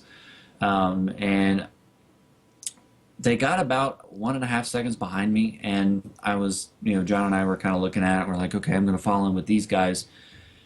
And about that time, it was getting close to another green flag pit stop, and they all started saying that they were pitting. So I told John, I was like, oh, I'm going to pit now because even though I'm still ahead of them, it'll cycle to where I come out right with them, and that'll be good. So nobody's around me. And remember what I said about how I've made all kinds of green flag pit stops? Had even done it twice already in the race, didn't mess it up, everything was great. Yeah, Not so I much. completely screwed this one up. I entered at 72 miles per hour, I think, Dang, dude. You which is definitely speeding. so much for being a law-abiding citizen, sir. Well, here's the thing. I claim that I hit ice because I was slowing down, and I was slowing down, and all of a sudden I was just sliding. And yeah, I didn't enter that very well. So I got another black flag. Fortunately, though, because I got it at the entry of pit road, I did my 4 tires and put gas in and made adjustments, and then served the penalty while I was just sitting there instead of having to drive back around like the first one. So came back out after that, went 2 laps down, but fell in line again with the lead group, which is where I'd been for most of the race.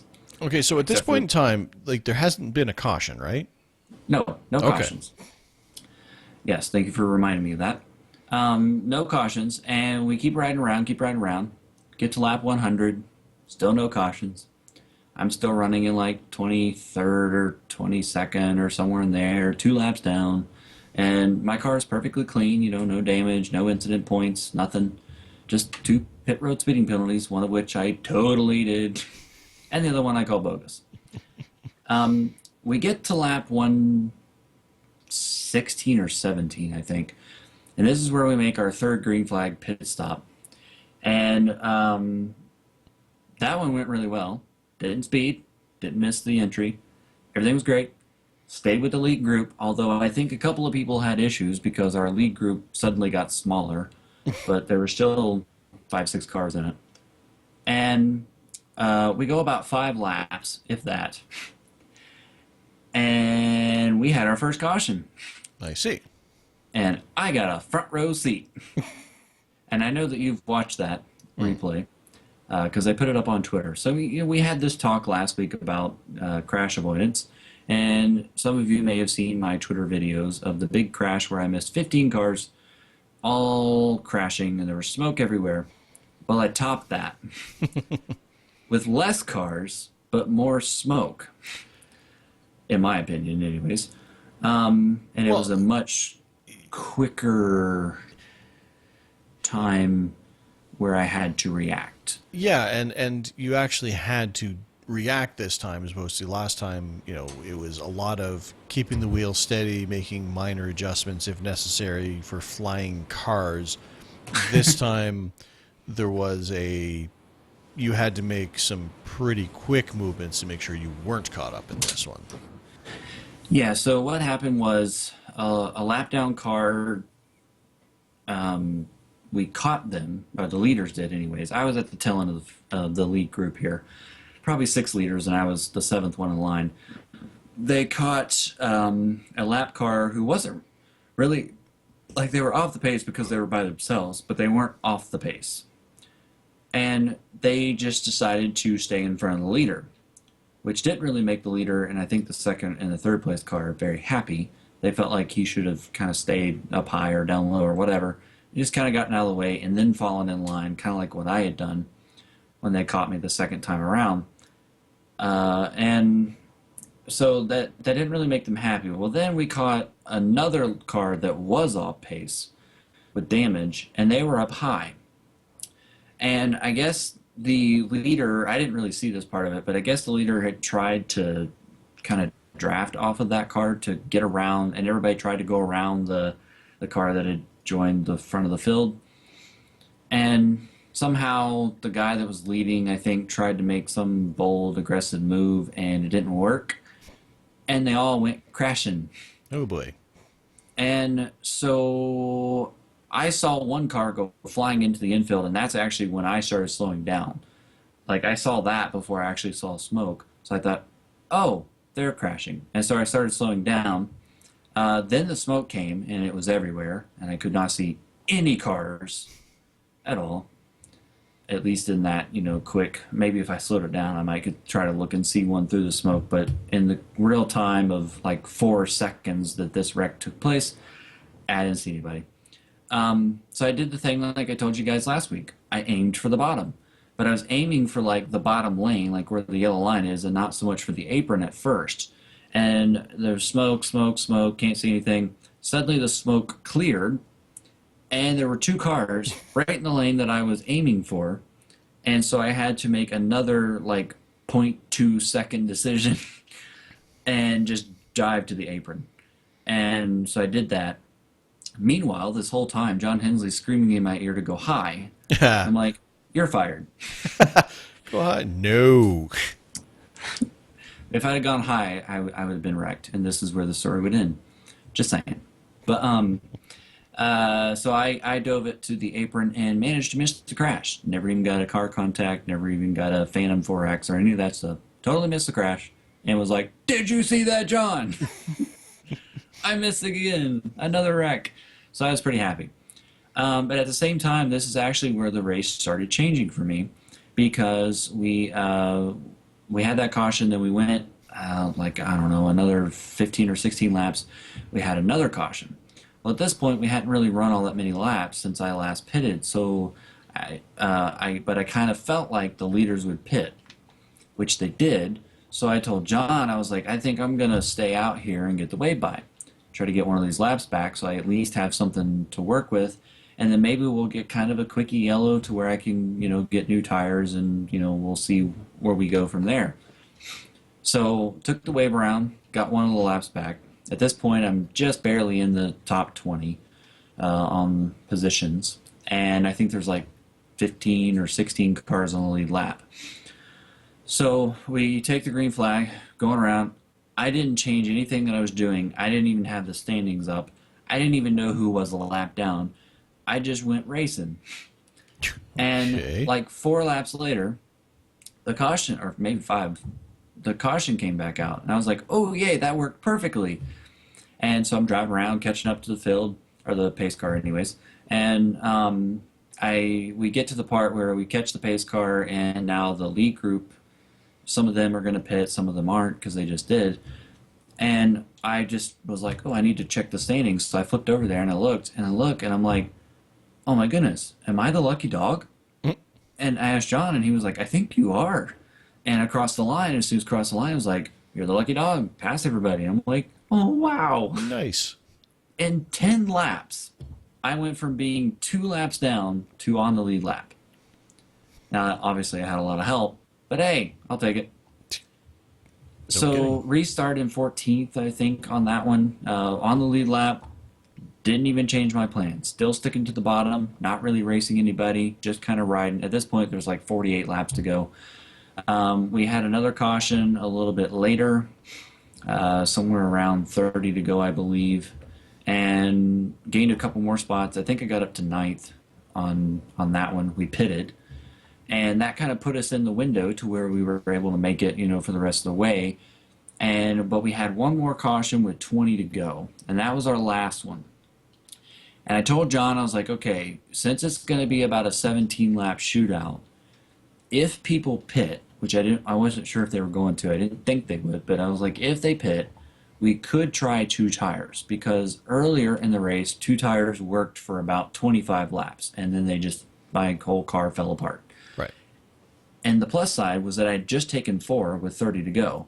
So I was like, so it's going to be even better. So if we pit, we're taking 2. But nobody pitted, so I stayed out. So restart 9th for the final 17-lap shootout.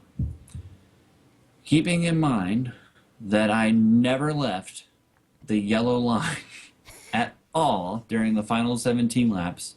The outside line never really formed. Every time they tried it, it didn't work. Those people would fall back. Coming to the white flag, I was in 3rd. Never making a pass on anybody, just riding. And the guy in 2nd, I started to give him, because on the last lap, 2 cars on the outside were literally pushing, like doing the 2-car tandeming, like trying to make the outside lane work, trying to, it's the Daytona 500, they're going for it. Yep. So I kind of saw that, realized, that we need to kind of keep the inside lane moving. So it looked as though the 2nd place car was right up on the 1st place car. So I went up to try to push to help out the 2nd place car, kind of keep our line moving. And like the exact second that I was like hitting him, he checked up, and I'm not really sure why. But he checked up just enough that I hit him, and I hit him kind of in the wrong place, and so he kind of got loose. He didn't wreck. Okay. He saved it, but it caused our whole inside line to like lose everything of its momentum, and I had to kind of miss him by a little bit, but he saved it and everything was fine. However, the 2 cars that were on our actually there were 3 cars on our outside, all got around me. So I went from 3rd at the white flag to like 200 feet later being in 5th. But everything's still fine. Come around. And nobody was really with anybody at this point, so we're all just kind of stuck in a way. The leader who had been leading was actually side by side with one of the guys that had been trying to make the outside work, coming off turn 4, and it looked to be some serious netcode. The guy that was on the outside just kind of got slammed into the outside wall. It wasn't intentional. It was definitely netcode. We all looked at it. And so that kind of sent that guy back. So I ended up passing him. And at the checker flag, finished in 4th. which, if you think about it, with 60 to go, I was 2 laps down in 20th. So I was pretty dang happy with that. That's a nice recovery. Yeah. Um, Although I do need to point out what I think is an iRacing glitch. On that last lap where I hit the guy and he kind of went to the left there, I got a 0x car contact, and it brought up, the message, how like it does, and it shows you, you have this many incident points of this amount that you are allowed. Right. It said I had 0, which is right because I had 0. I finished the race with 0. I then look at the results to check, safety rating, I rating, which my I rating is went up 77 points, which I thought was a great number. And my safety rating went back to 4.99. And I loaded up the results. It even said I had a 0 incident race. Well, if you go look at the results now, it says I have 1 incident point. And the guy that finished, I think, right behind me, who had either 1 or 2 incident points, it now shows him with 0. I'm so confused. Weird. I finished the race with 0, and now it says I have 1. I don't even know how, you get 1 by driving in the grass, and I never went in the grass. So I don't know where that came from. Nice. So I'm not happy, because I finished with 0 incidents, and that is final. You didn't speed and you didn't touch the grass. Got it. Yes. Bogus calls. But anyways. Yeah, good experience nonetheless, all things considered. Yeah, it was fun for what it was. Still not really a big fan of the strap-on. I am a fan of bringing handling into it. I just think that right now, I think it's a little over-exaggerated. I think we need to tone it down a little bit. And then maybe adjust it a little bit more to where handling maybe comes into more of a play, but it's not quite that dramatic and your tires aren't at 60%. Because right now there's really no outside lane and fixed at all from what I saw. And in the open setup, we were never even 2x2x2. And it was pretty much all single file.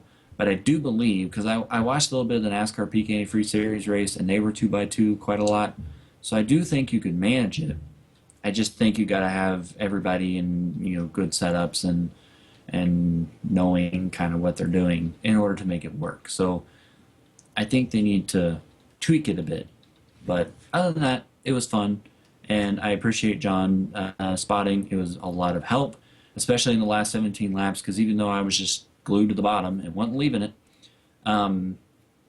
his information allowed me to just watch second, and I didn't really have to pay attention to what was going on around me because he was just telling me exactly where everybody was. So it was very helpful. It was very fun.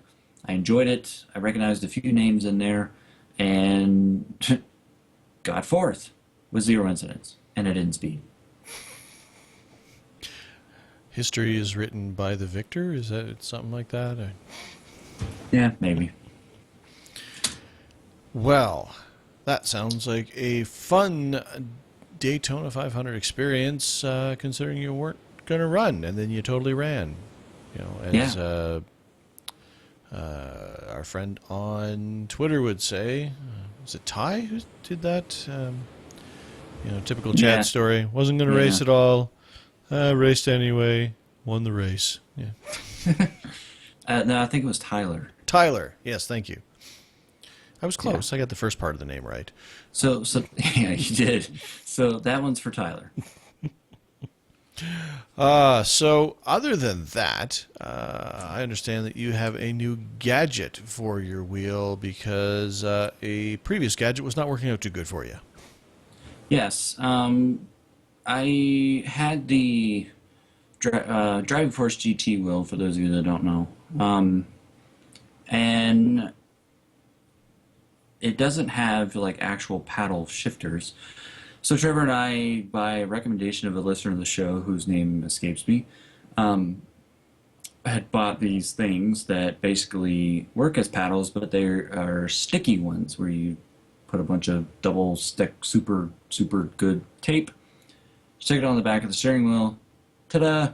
Well, as you guys have known twice, well, actually it's really three times, but twice during a race, the down shift one fell off in my hand.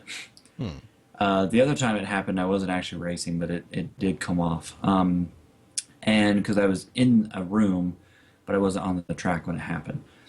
And so I was kind of getting bummed by that. Like the one that did the upshifting was stuck on there like mad, like it wasn't coming off at all. And so it was kind of depressing, and I couldn't never make it work. I tried even different kinds of tape, and just never would work.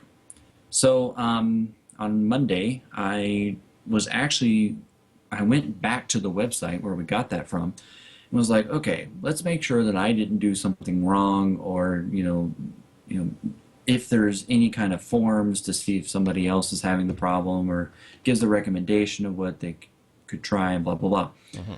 Didn't really find anything, but I did find their YouTube video that they show you how to put it on, and I started re-watching it to see if I could get any info out of it. And while I was there, in the recommended videos on the right, like YouTube has, I discovered this video that had this shifter paddle system for the Driving Force GT, and I thought, what is that?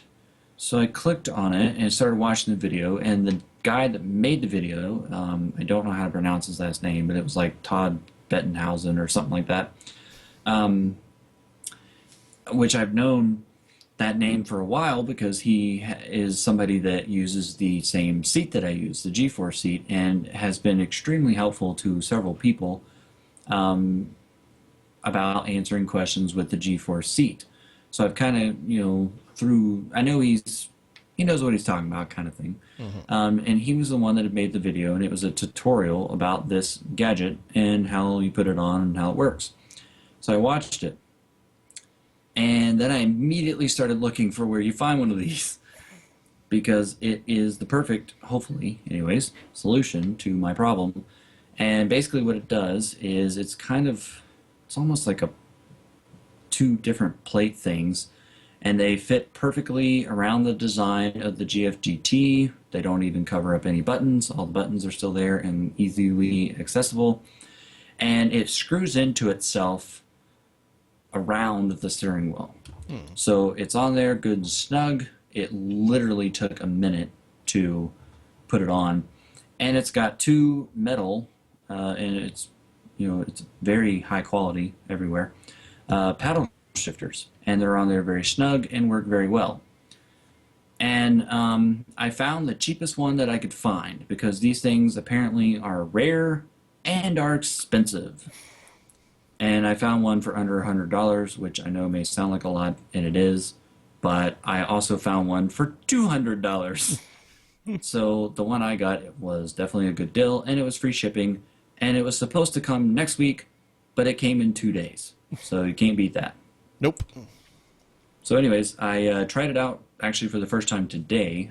I hooked it up yesterday, but I tried it out for the first time tonight, and I loves it so far. It is a great little tool, and hopefully won't fall off in the middle of a race. Yeah, well, I mean, since it's all attached together, it's one, well, it's two single units kind of thing, but it's all kind of all tied together. So it's definitely a more expensive but more solid solution. Yes. And for the record, with the, we both bought those other paddle shifters, and, I never had any problems with them, but, it's, we're not saying that they're bad products. Chad just apparently had one that just was not working for him at all, so he went for a more expensive option, which definitely looks like a high quality solution, and I bet you it's going to work quite well for you. Yep, I hope so.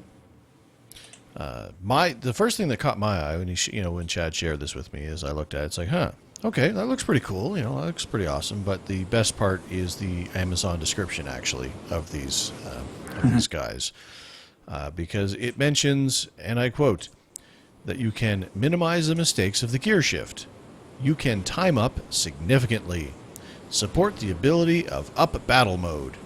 I don't know what up battle mode is, or if it plays into time attack, the new thing that iRacing is going to be bringing out, but apparently it will support the ability of the up battle mode, not down battle mode, just up battle mode. Actually, the whole product description is just pure awesome.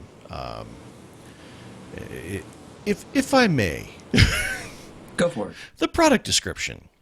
What is Paddle Shift System for Driving Force GT? It realizes the sense of more real pictures. Obviously. Driving Force GT, Logitech steering controller, is a must-have for driving simulator games such as Gran Turismo 5. You can realize the sense of a real car of paddle shifting operation just by mounting the following with bolt-on Logitech Driving Force. RSF Paddle Shift System for Driving Force GT. This realizes the paddle control which cannot be experienced by the usual Driving Force GT. It minimizes the mistakes of gear shifting in severe scenes and helps greatly improve users' records and ability in fight mode. You can experience the new run which has not been realized in the usual environment. For example, it responds to one finger though you are about to let go your hand of the steering. The limits can be exceeded by mounting this paddle shift system. The reliance and elaboration by Japanese design, brilliant technicians made the elaborate mock-ups from 3D scans seeking for perfect fitting and controlling. It can be installed without interfering with the steering controller button. Not all the buttons, just that one button, apparently. ABS resin is used in the paddle blade and front covers for shifting work response and bright colors, and PP resin is used in the back cover for keeping the operation strength and fitting steering without damage, achieving the surface texturing. Nylon nuts are used in paddle installing for preventing the paddle system from loosening when driving. The whole body is painted Italian red and the paddle parts are painted silver, making the steering design look better when installed so you can enjoy the lacy look. Is it lacy? I can't tell yet. You can realize the sense of a real car just by mounting it with bolt-on Logitech Driving Force. So, Well, you kind of said the key word in there that it is a Japanese product. So like the box that it comes in is just full of Japanese language. And I'm like, I don't understand this. yeah. But I can look at pictures. And I figured that this part fits on that part, and the screws go in through here. Boom, done. Yep. But, So now yes. I'm ready for my up battle. Yes, you are ready, because it does support the ability of up battle mode. So, yeah, I read that, and it was just, like, that description is just full of awesome. But so anyway, look forward to further updates as you actually get a chance to really put them through their paces, because, like you said, you just put them on yesterday, was it? Yeah, I put it on yesterday and tried it today. Okay. In practice for something that we'll get to later. So, Right. and it's I do enjoy it so far. Excellent. Any problems with missing shifts or anything, or do you have to hit it right dead center or anything silly, or? I did see somebody's review saying that you do have to hit it dead center. I usually do dead center anyways, so I haven't really tried to go up or down to see if there's any problems. But I've just been doing dead center, and no, I have not missed a shift yet. Okay, cool. I'll put a link to the product, or at least, just the Amazon page, not necessarily where you should purchase it from, because it's not the cheapest place. But No. if you are curious about the system itself, I'll put the link in the show notes so you guys can actually check it out and get a good gander at what we've been talking about. All right. So, as far as my experiences go, I have been putting together my office, and it is not quite done. It's a long-term project, so my cockpit is now on a different side of my office. I have placed it in such a fashion that when I do go for the triple monitors, I don't have to move the cockpit. Everything will fit nicely right here. So I've measured it all out. It's in place where it needs to be, so that's good. I definitely like it better here. I have more room around the cockpit, unless, of course, I'm preparing for a podcast, in which case I have to put microphone boom stands during my exit plan. So This would probably not pass any EHS inspection because I do not have a set route of egress from my cockpit in case of fire. I'd have to be knocking stuff over, and that's never good. But so I've been doing that, and the only racing experience I got in, because I had the big, boys gaming weekend last weekend, which was a lot of fun. Also, if any of you are friends with me on Steam, come March the 8th, just so y'all know, right around build day, which is a crappy time. But anyway, I'll have to fit it all in. The Division is coming out. Tom Clancy's The Division. I have a feeling that game is going to suck a considerable amount of my life away, because I got to play in the beta, and that game is a lot of fun, so I can't wait to play the final product. So, if you're friends with me on Steam, and you're thinking about The Division, you'll at least have me to run with, and keep you safe in the dark zone, because it is a game that I'm going to be purchasing on day one, assuming the reviews do not come out and say, oh goodness, stay away from this, it's on fire. In which case, maybe I might not. But as long as reviews say, hey, it's what you expect it is, I'm going to be buying that game. But anyway, racing-wise, I did... I had to make sure that I got my race in earlier than normal last week, because I was having the boys' weekend and I didn't want to bring my racing wheel with me, and even if I did, I'd be at a table and uncomfortable and stuff, so it wouldn't be the ideal situation to get a race in. The big problem with last week's race was the fact that it was at the Indianapolis road course, which, as I previously stated during tweets, and I think during last week's show when I was practicing for it, I do not like that course. It is stupid. There's no grip. There's no... I never could get a good flow to it. I don't know. There was something about that track I did not care for at all.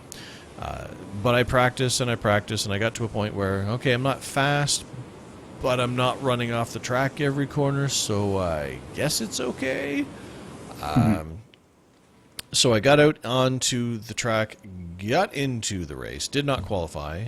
It did split by one car, so I was the guy. Apparently me showing up messed up a nice big split. Although I suppose that could have been said by anybody who showed up for that race. But we had a split of 13 cars. I started in 11th position. I believe the guy who would have started in 13th did not make it into the race. I don't think he completed a lap. So either he crashed out on the first lap, or he did not make it into the race, or disconnected or something. But anyway, so I basically started at the end of the field on purpose, because, this isn't old Trevor going, oh, I'm not confident in my abilities. This was Trevor saying, I don't want to be in the middle of this because I am going to cause problems if I am. I need my space. So I started in the back of the field in 11th position, and basically started off the race just straight up in survival mode. It was just kind of, you know what, I'm just going to try to not crash, because I was struggling with control on this course.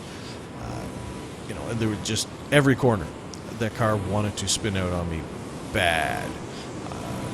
And I had gone with a higher downforce setup because of that, which helped some. But the problem is that there is one big long straight stretch on, the front stretch of Indianapolis, except for you're going the wrong way, which I never did get quite used to. Messed with my mind every single time I did it. But so I had the downforce for the corners, but it affected that straight line speed there, where I could have been potentially gaining time. Oh, also, I discovered a few laps into the race that, and I don't know what it is, but iRacing had been doing this weird thing where the last few weeks I'd go into a race, and even though my wheel was plugged in before I logged in and did all the stuff, as I normally do, I would jump in, and the big yellow button, or the big green button that should be there that says test or practice or whatever it is, depending on what session I was in, would say configure controls, and it would act as if I'd never set up my controls for that car. Everything was just gone, so I had to reset all of my controls into the car. It happened a few times over the last few weeks. Not sure why. But it had happened, I Hey, think... stop. Yes. Ricky tip. Hmm. Save your app file, or your control file rather, and your app file from your My Documents folder. Then you can just re-put them in. Ah, see, I didn't know that. Yeah, Good tip. especially the controls file. Okay, I will make a backup copy of that now. And that would have saved my butt in this race because it had actually happened the day before when I was practicing, I think it was. I had the race on Friday, so I think it was Thursday night. It had done that again, where to erase my controls. So I set everything back up again. I had everything set and ready to go. You know, I go through my normal things, like, okay, yep, black boxes are good, the shifters, you know, looking, changing the settings in the, you know, in there, my pit limiter, all that stuff was set. I was good to go. What I realized a few laps into the race was the one thing that I had not set up was my push to pass button. So that big old glowing 10 down on my dashboard that said, hey, you know, you got 10 times you can press a button and you can go faster for a little bit. You know how you're kind of missing straight line speed because you got a low downforce or a high downforce package on there to make the corners right? Well, we can make up for that a little bit here if you hit that button. And I hit the button and nothing happened. And then I realized that I did not have a button for that now, and that was one thing that I had missed. So that number 10 stayed steady for the entire race. And also I checked in, I had some people watching on the stream, and I, you know, asked them, it was Josh in particular was in there, and I was like, can you check to see if there's like a default button on the keyboard so that maybe I can just kind of reach over and still get that? And apparently it's not mapped by default, so you actually have to give it an actual button. So I was stuck with no push to pass for the entire race, which made me sad. But for the first bit of the race, I kind of climbed up into 8th, I think it was, just from people spinning off the track. And kind of just ran my race, gave space when people caught me. Ended up going down a lap down naturally, just from the leaders being, I don't know, able to navigate the course as opposed to me who could not. You know, like in the end, I think my fastest lap was almost a full 4 seconds slower than the fastest lap of the race, to give you an idea of how much the gap was to where I was. But I swear I was going as fast as I thought I could go without spinning out. Because and you know, eventually, I mean, for the first half of the race, it was pretty clean. Second half of the race, I did spin out a couple times. Like I said, with Indy, it may be horrible. There may be no grip in the corners, but at least there's a lot of room to spin out and not hurt yourself, which I did a few times. So in the end, I think I end up with 7 incident points over the course of the race. None of it from contact. You know, there was no contact. It was all just tires on the grass or loss of control in the corner. You know, there's one corner in particular that, you know, I spun out a couple times. Well, you know, I spread it around actually a fair bit. I think the only corner I didn't spin out in was one. So I got that going for me. But in the end, it was kind of a miserable race. I mean, I didn't... I started getting a little used to it towards the end, but also I had Mark Egebrod, who was in there with me as well, who is basically one of 2 people who could compete with me for the championship in Division 8. So my goal became finish ahead of Mark, basically, much like it was try to finish ahead of Tommy the week before.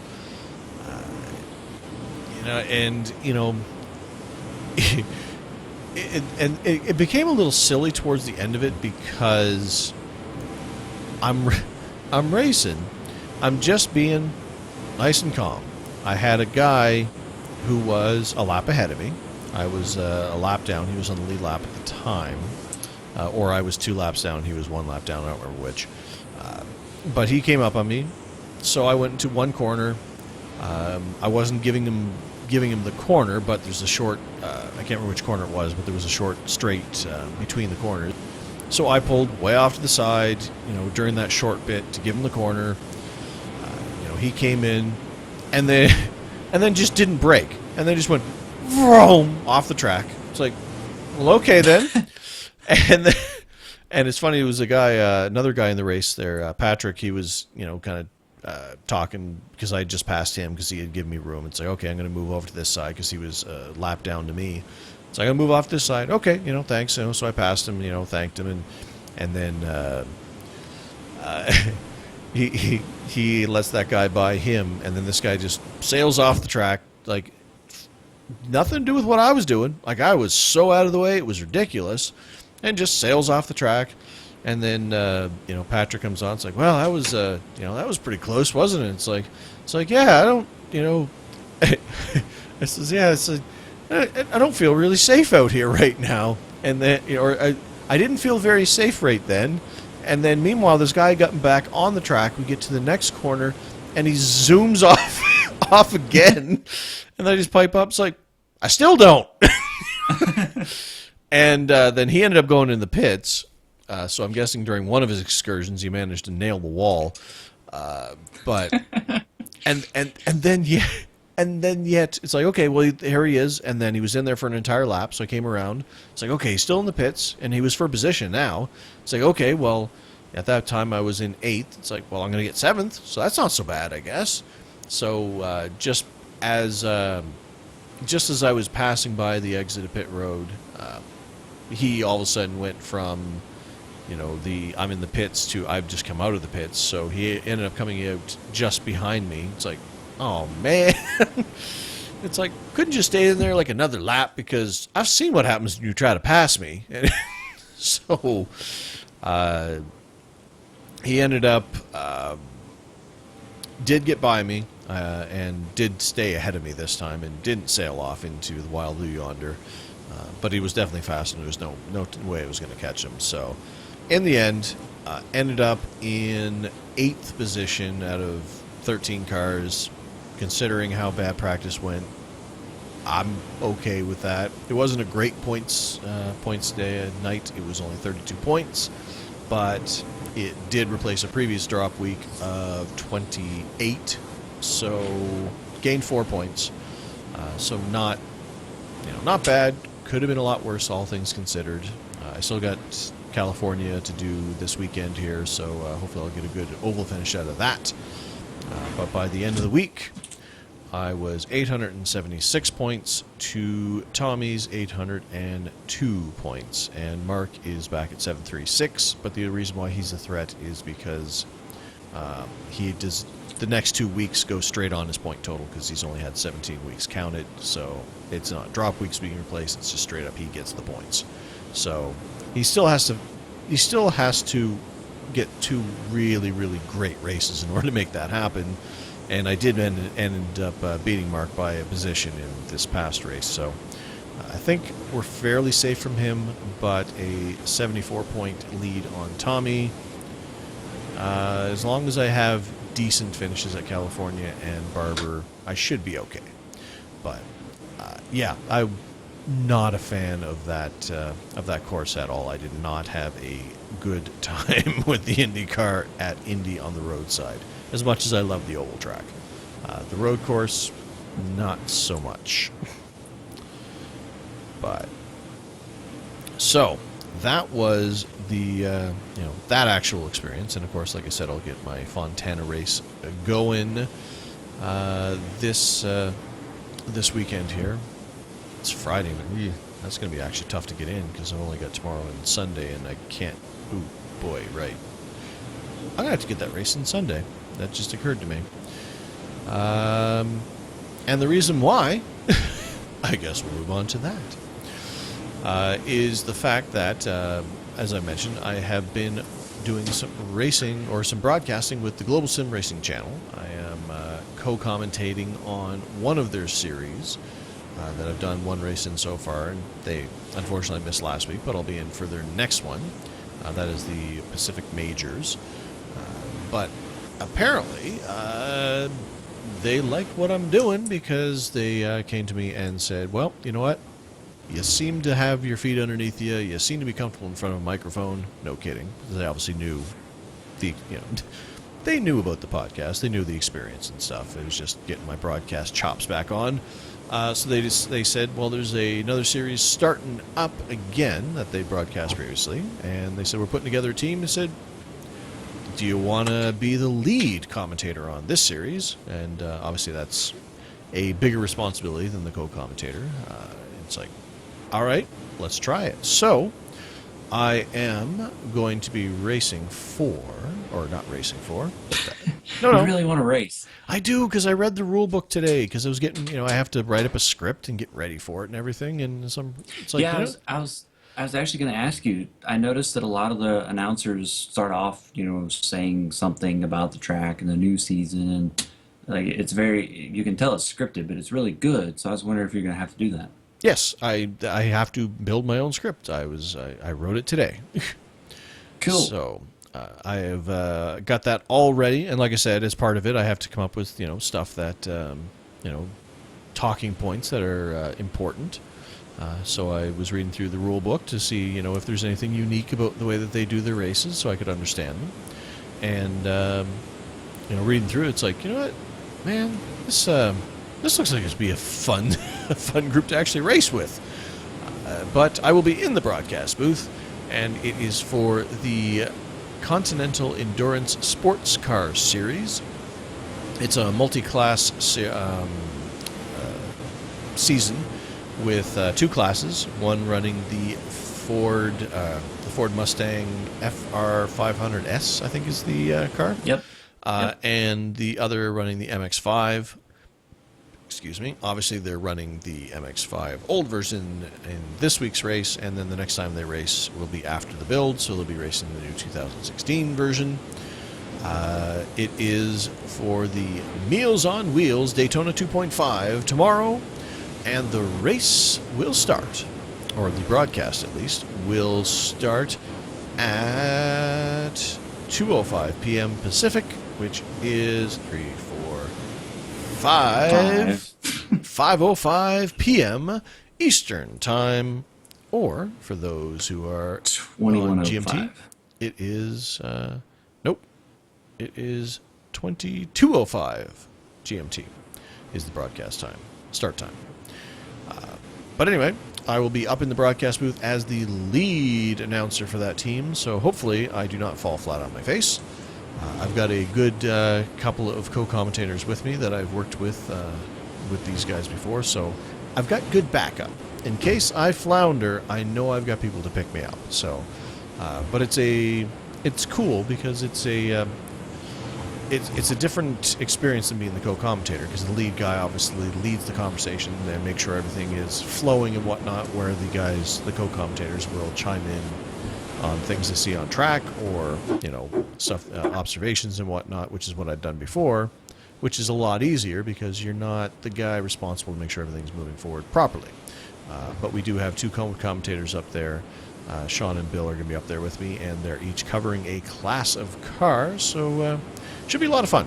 So hopefully you guys can head out and hang out. I'll tweet out the link to it before we actually go live, so you can check that out.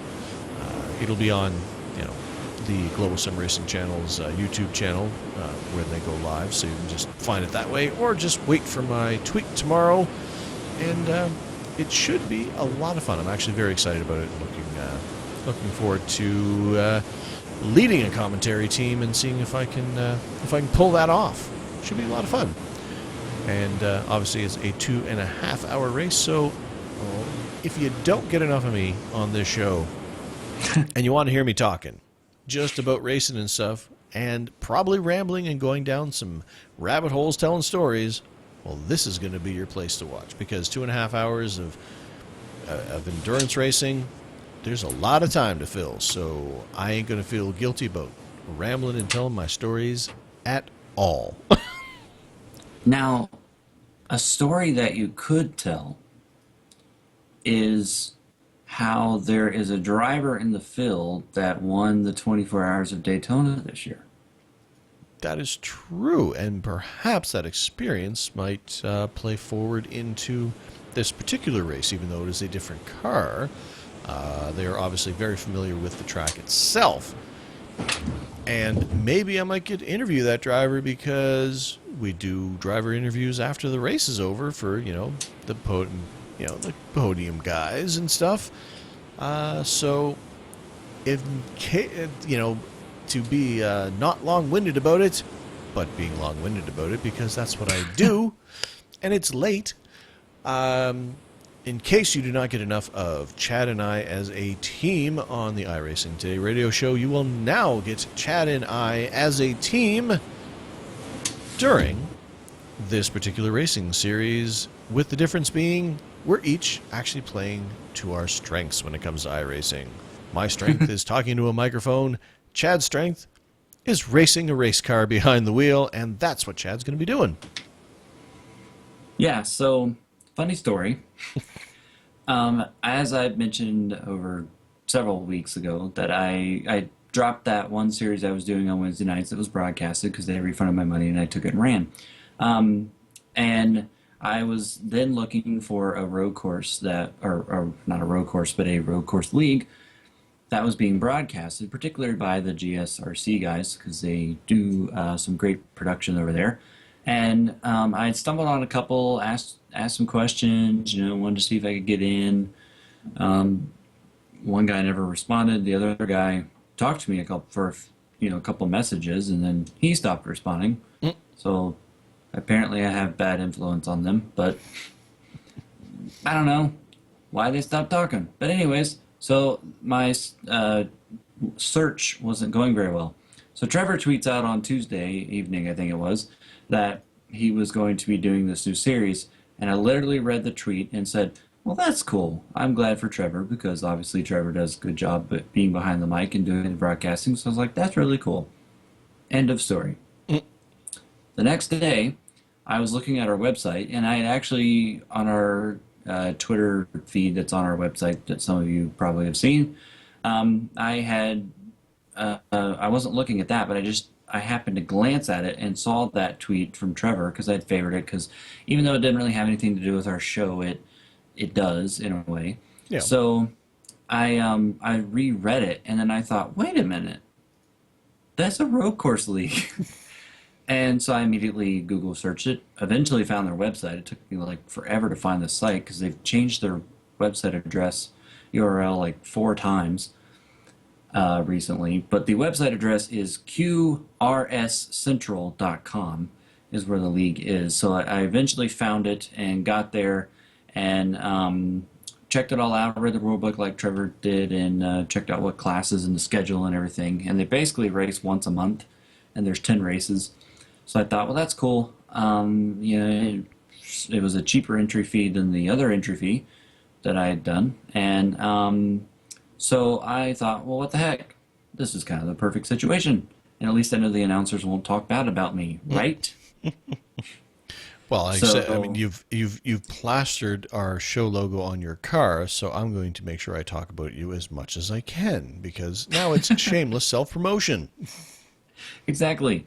So anyways, I'm going to be out there racing, hopefully every single race, but especially in the Daytona one. I've been doing some practice. For the record, I'm doing the Ford Mustang, as some of you already know. I've got the paint scheme going. I am still a little off pace, at least in single car runs. I have no idea if these people are running their draft runs or not, because wow, they are fast if they are not doing draft runs. I have run the Ford Mustang before, but it's been a very long time ago, and I've always known it to be kind of a tank, and it is a car that is delayed. So basically what I mean by that is if you do some kind of jerk the wheel to the left kind of thing, 1 second later it does it. So it's a little slow. Like, I mean, it's not bad, but it is a little delayed and what it responds with. But if you think about it, it's a 3,600-pound race car on street tires. Mm-hmm. So yeah, do the math. So my speed is a little lacking, but I'm getting there. I was actually the joke Trevor made at the very beginning of the show about, are you still in the sim playing with your setup? Before the show here, I had actually been running some practice laps in a session they had open and was playing with setups, learning a little bit about the Ford Mustang itself. And I'm getting there. So I don't know that there'll be an interview after the race tomorrow with me, but I hope to have a solid top 10 run, depending, so long as there's more than 10 Ford Mustangs. So we'll see how that goes. But I'm looking forward to it. It should be fun. Yeah, and you know they do have some interesting rules as far as the initial start. They actually break the two classes up a little bit, and they give the slower cars their own green flag. Hmm. They have live marshals monitoring the race, and as they put it, because iRacing does allow for full course yellows on road courses, but doesn't actually implement them. They're there Yeah. and possible, but iRacing won't throw it. In this league, they have marshals, and basically the rule is if a situation occurs that would in real life have caused a full course caution, be it multi-car crash, be it a disabled car on the side of the track, something along those lines, they will manually throw the full course caution, which is something you don't usually see in road racing leagues. On iRacing, they don't normally bother with it. It's the green flag goes, and then however many laps or how much time later, the race is done. But we should, in theory, see some actual full course cautions, which will allow the field to pack back up. It'll play into pit strategy, and stuff like that. So it should be a interesting race. I'm very much looking forward to calling it and watching it. So hopefully, and then now I got Chad down there, and in a car with our logo. So all the better. Yes. What could go wrong? So should be a lot of fun. So make sure that you guys tune in if you get a chance to tomorrow. Like I said, the race is starting the broadcast is starting at 5:05 p.m. with our pre-show. As Chad mentioned, how fancy, but we have one too, where we go over everything and whatnot beforehand. That'll actually come in right in the middle of their qualifying session. They have 40 minutes of qualifying. They split the qualifying into 20 minutes for each class of cars. So we'll be starting our broadcast in the middle of the qualifying sessions, and then we'll have 15 minutes pre-show before we go green.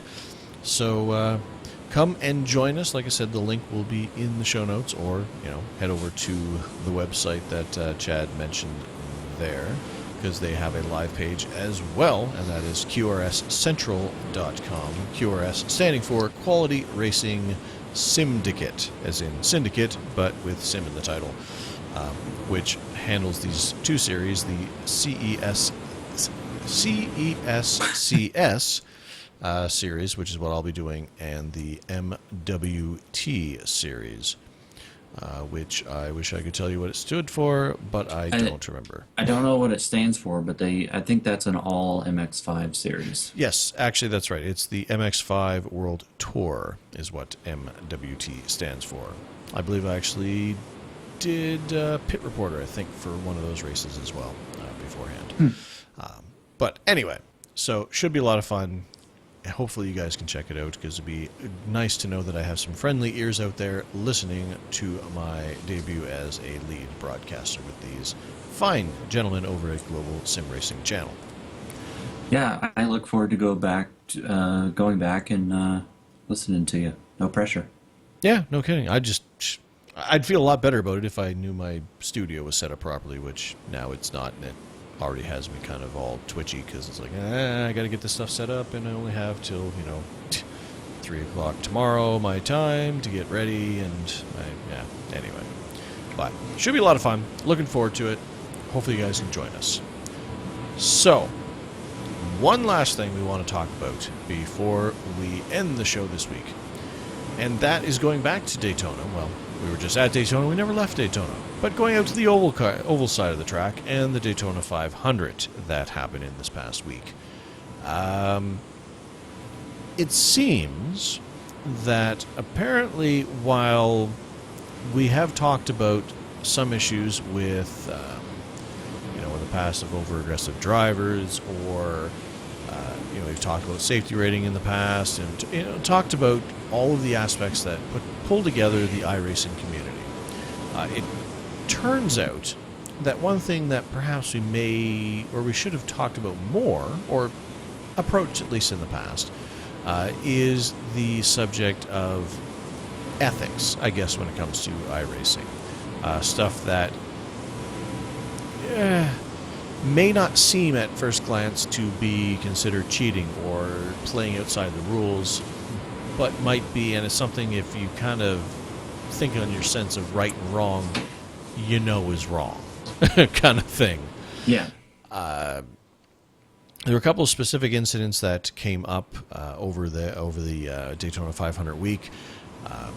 There may have been more, probably were. These are two that that Chad had actually found were being talked about in the forums. So there was some bad behavior. Why don't we why don't you start off there, Chad, and start talking about what happened in that second split on Wednesday? Yeah, so Open set up on Wednesday, the second split race, as Trevor mentioned. Don't know how many splits there were, but there was a bit of controversy at the end of the race. So basically, in a nutshell, what happened is they had a caution very late in the race, so it kind of set up a little 2-lap or 3-lap shootout, something like that.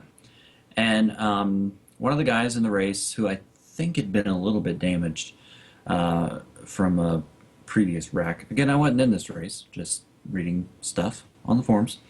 I think there was even videos of it as well, on the forums as well. But anyways, so one guy laid back and then basically, I don't know how far he laid back because I didn't actually watch the video, but he timed it perfectly to where he was basically at full speed, or at least, close to it, when the green flag came out. And then he, of course, passed everyone on the outside line, which technically is not illegal because there was no black flag. Mm-hmm. And he ended up passing everybody on the outside. And again, he was still on the lead lap.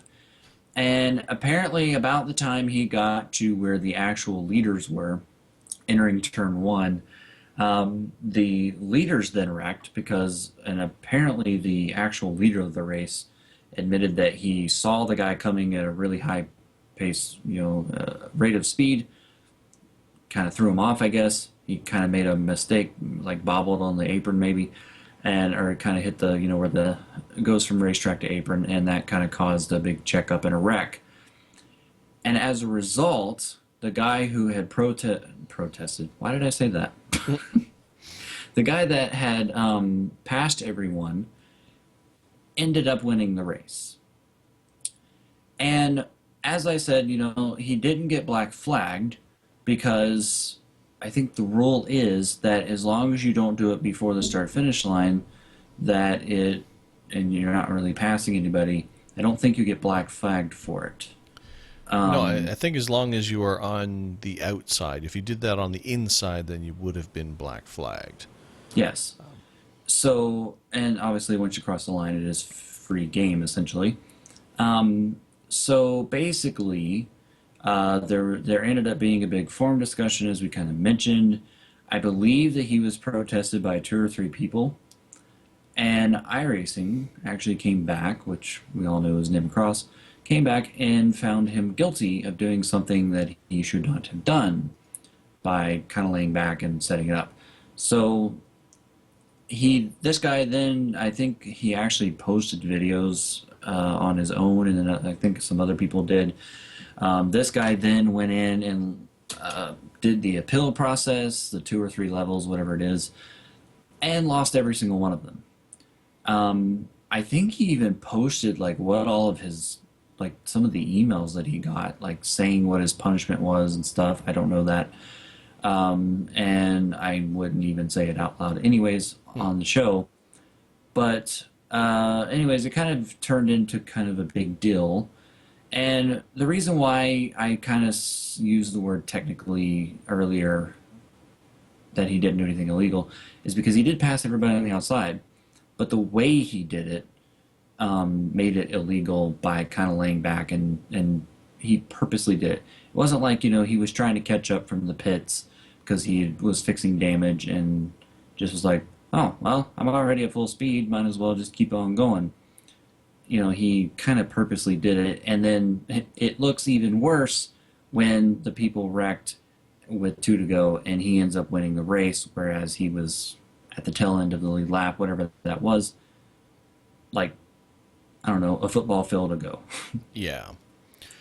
So, Yeah, that definitely plays into the you're doing something wrong. I mean, let's there's no need to sugarcoat that. You know that yes. you are basically trying to game the system in order to steal a win and play outside the rules fast and loose. So, I mean, yeah. I mean, it goes back to, I still remember that one time when they had, it was the Drivers' World Championship, and the guys Yeah. were using the apron at, I think it was Indianapolis, or they were using Yeah. It was. the runoff lane or something, but they were shortcutting the track, and they knew they were doing it, but and their only defense was, well, the sim didn't tell us that it was wrong. It's like, well, you knew it was wrong. Yeah. Just because the game isn't throwing up a flag saying, oh, well, that's a violation of the rules, you still know you're cheating. I mean, you are blatantly Yep. cheating. You're just cheating outside of what the game is capable of catching. So, yeah, no sympathy there at all. That was like, that's ridiculous, and probably ruining a couple, some people who put probably a lot of time and effort into that race. I mean, and we're talking the second split, so this is some high I-rating people, including the person who did this. So, Well, and like you said, ruin some people's races because the wreck happened. If that guy doesn't do that, yeah, they may wreck, eventually, coming to the checkered and everything. Everybody's racing hard. But if that guy doesn't go around on the outside, those people, very good chance they don't wreck. And, it doesn't kill the race. And those people at the time were in the lead, literally, first, second, third, fourth. And they all ended up wrecking as this guy went around on the outside and then won. yeah, that is, yeah. I don't know. That just reeks of video game as opposed to sim racing mentality, I guess. Yeah, and it led to a big discussion in the forums. Some people were kind of on the fence. Some people are on the other side. Some people are on this side and that side and this side. It was very interesting. I looked at the forum in a few days, so I don't know if iRacing has locked it or removed it or whatever.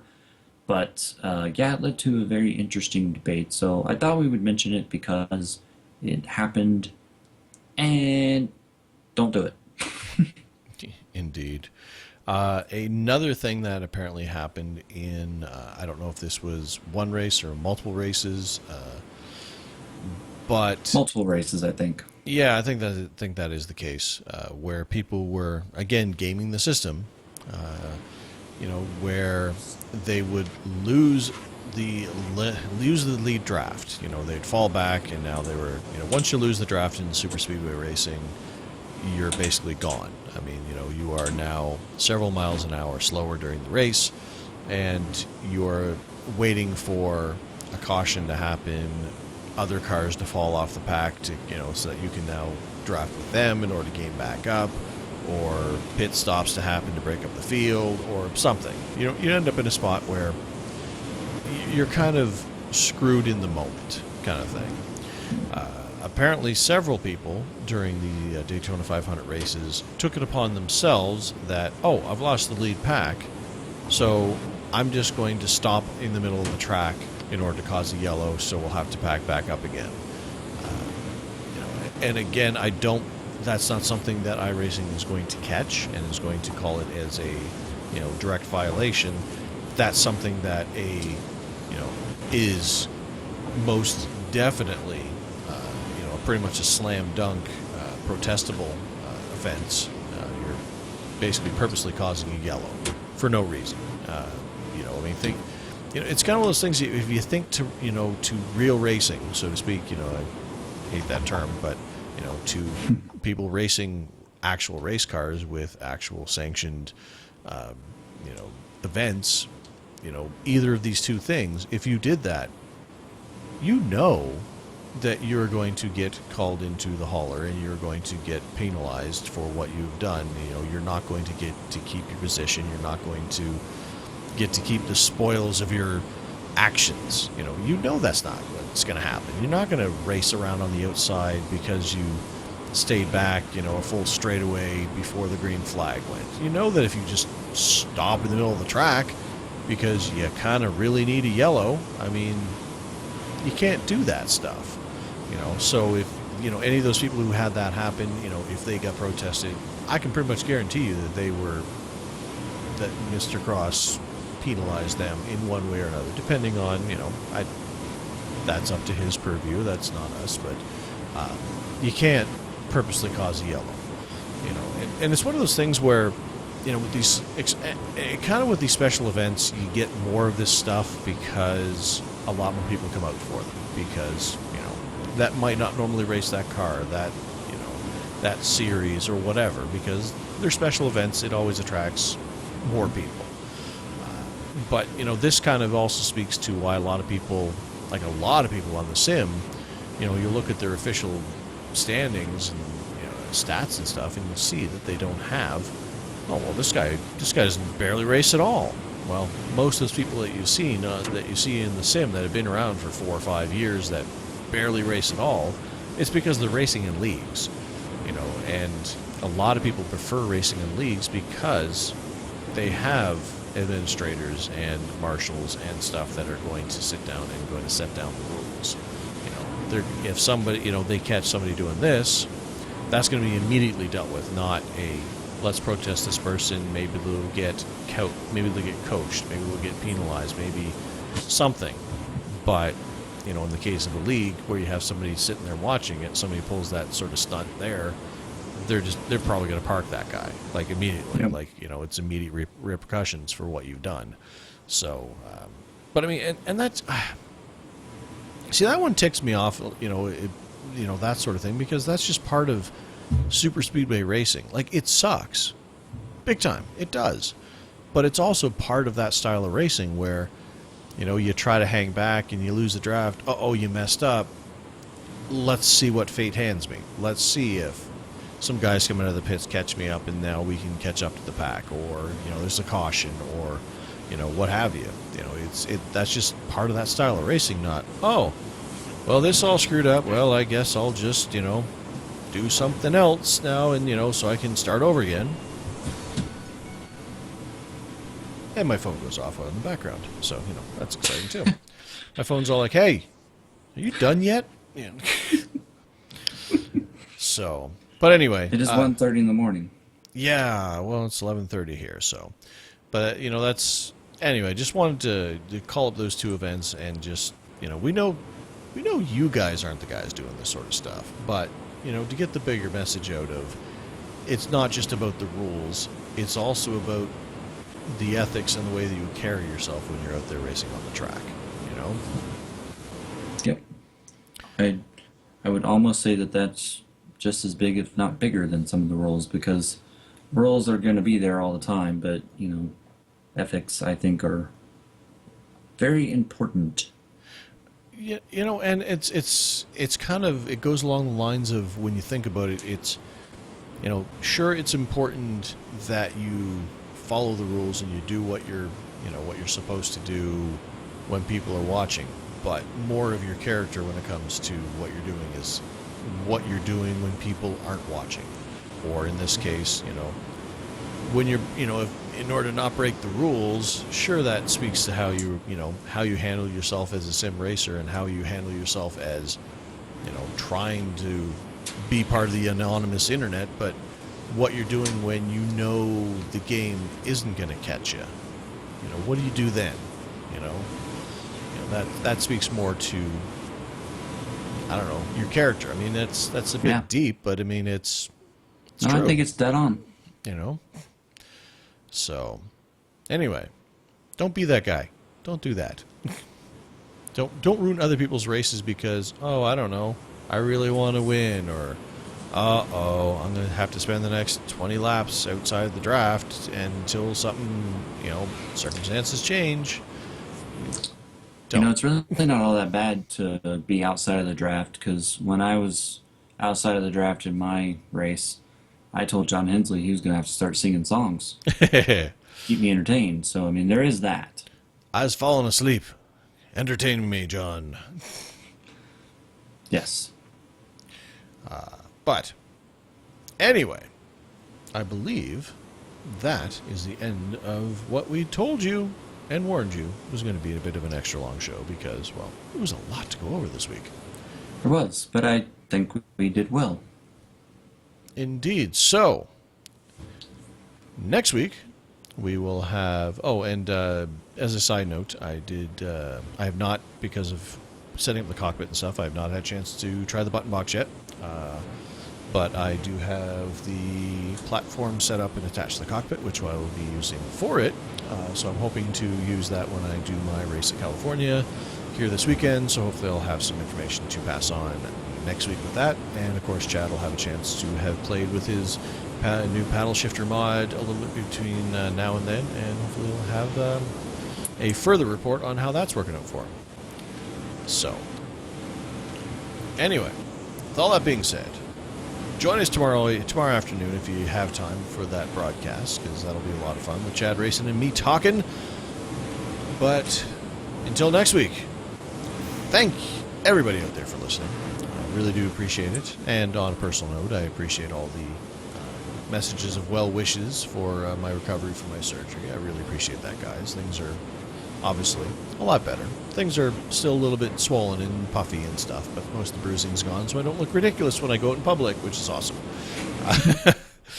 But we do appreciate all you guys out there, so thank you very much for listening.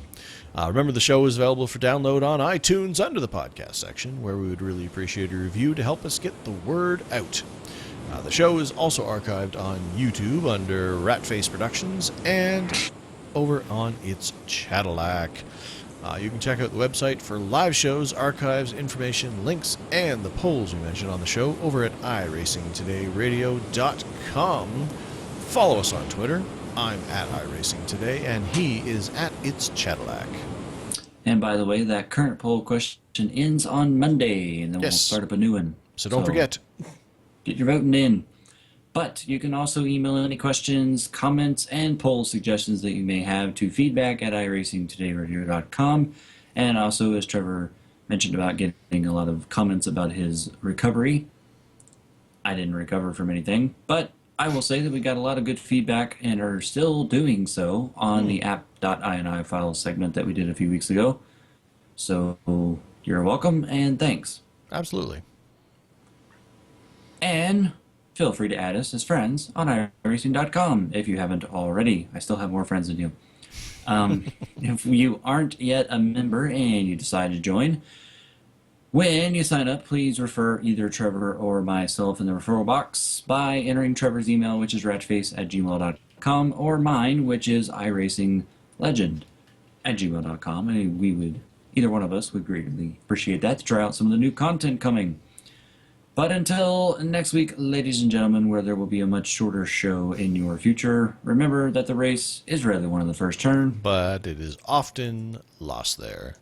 Good night, everybody.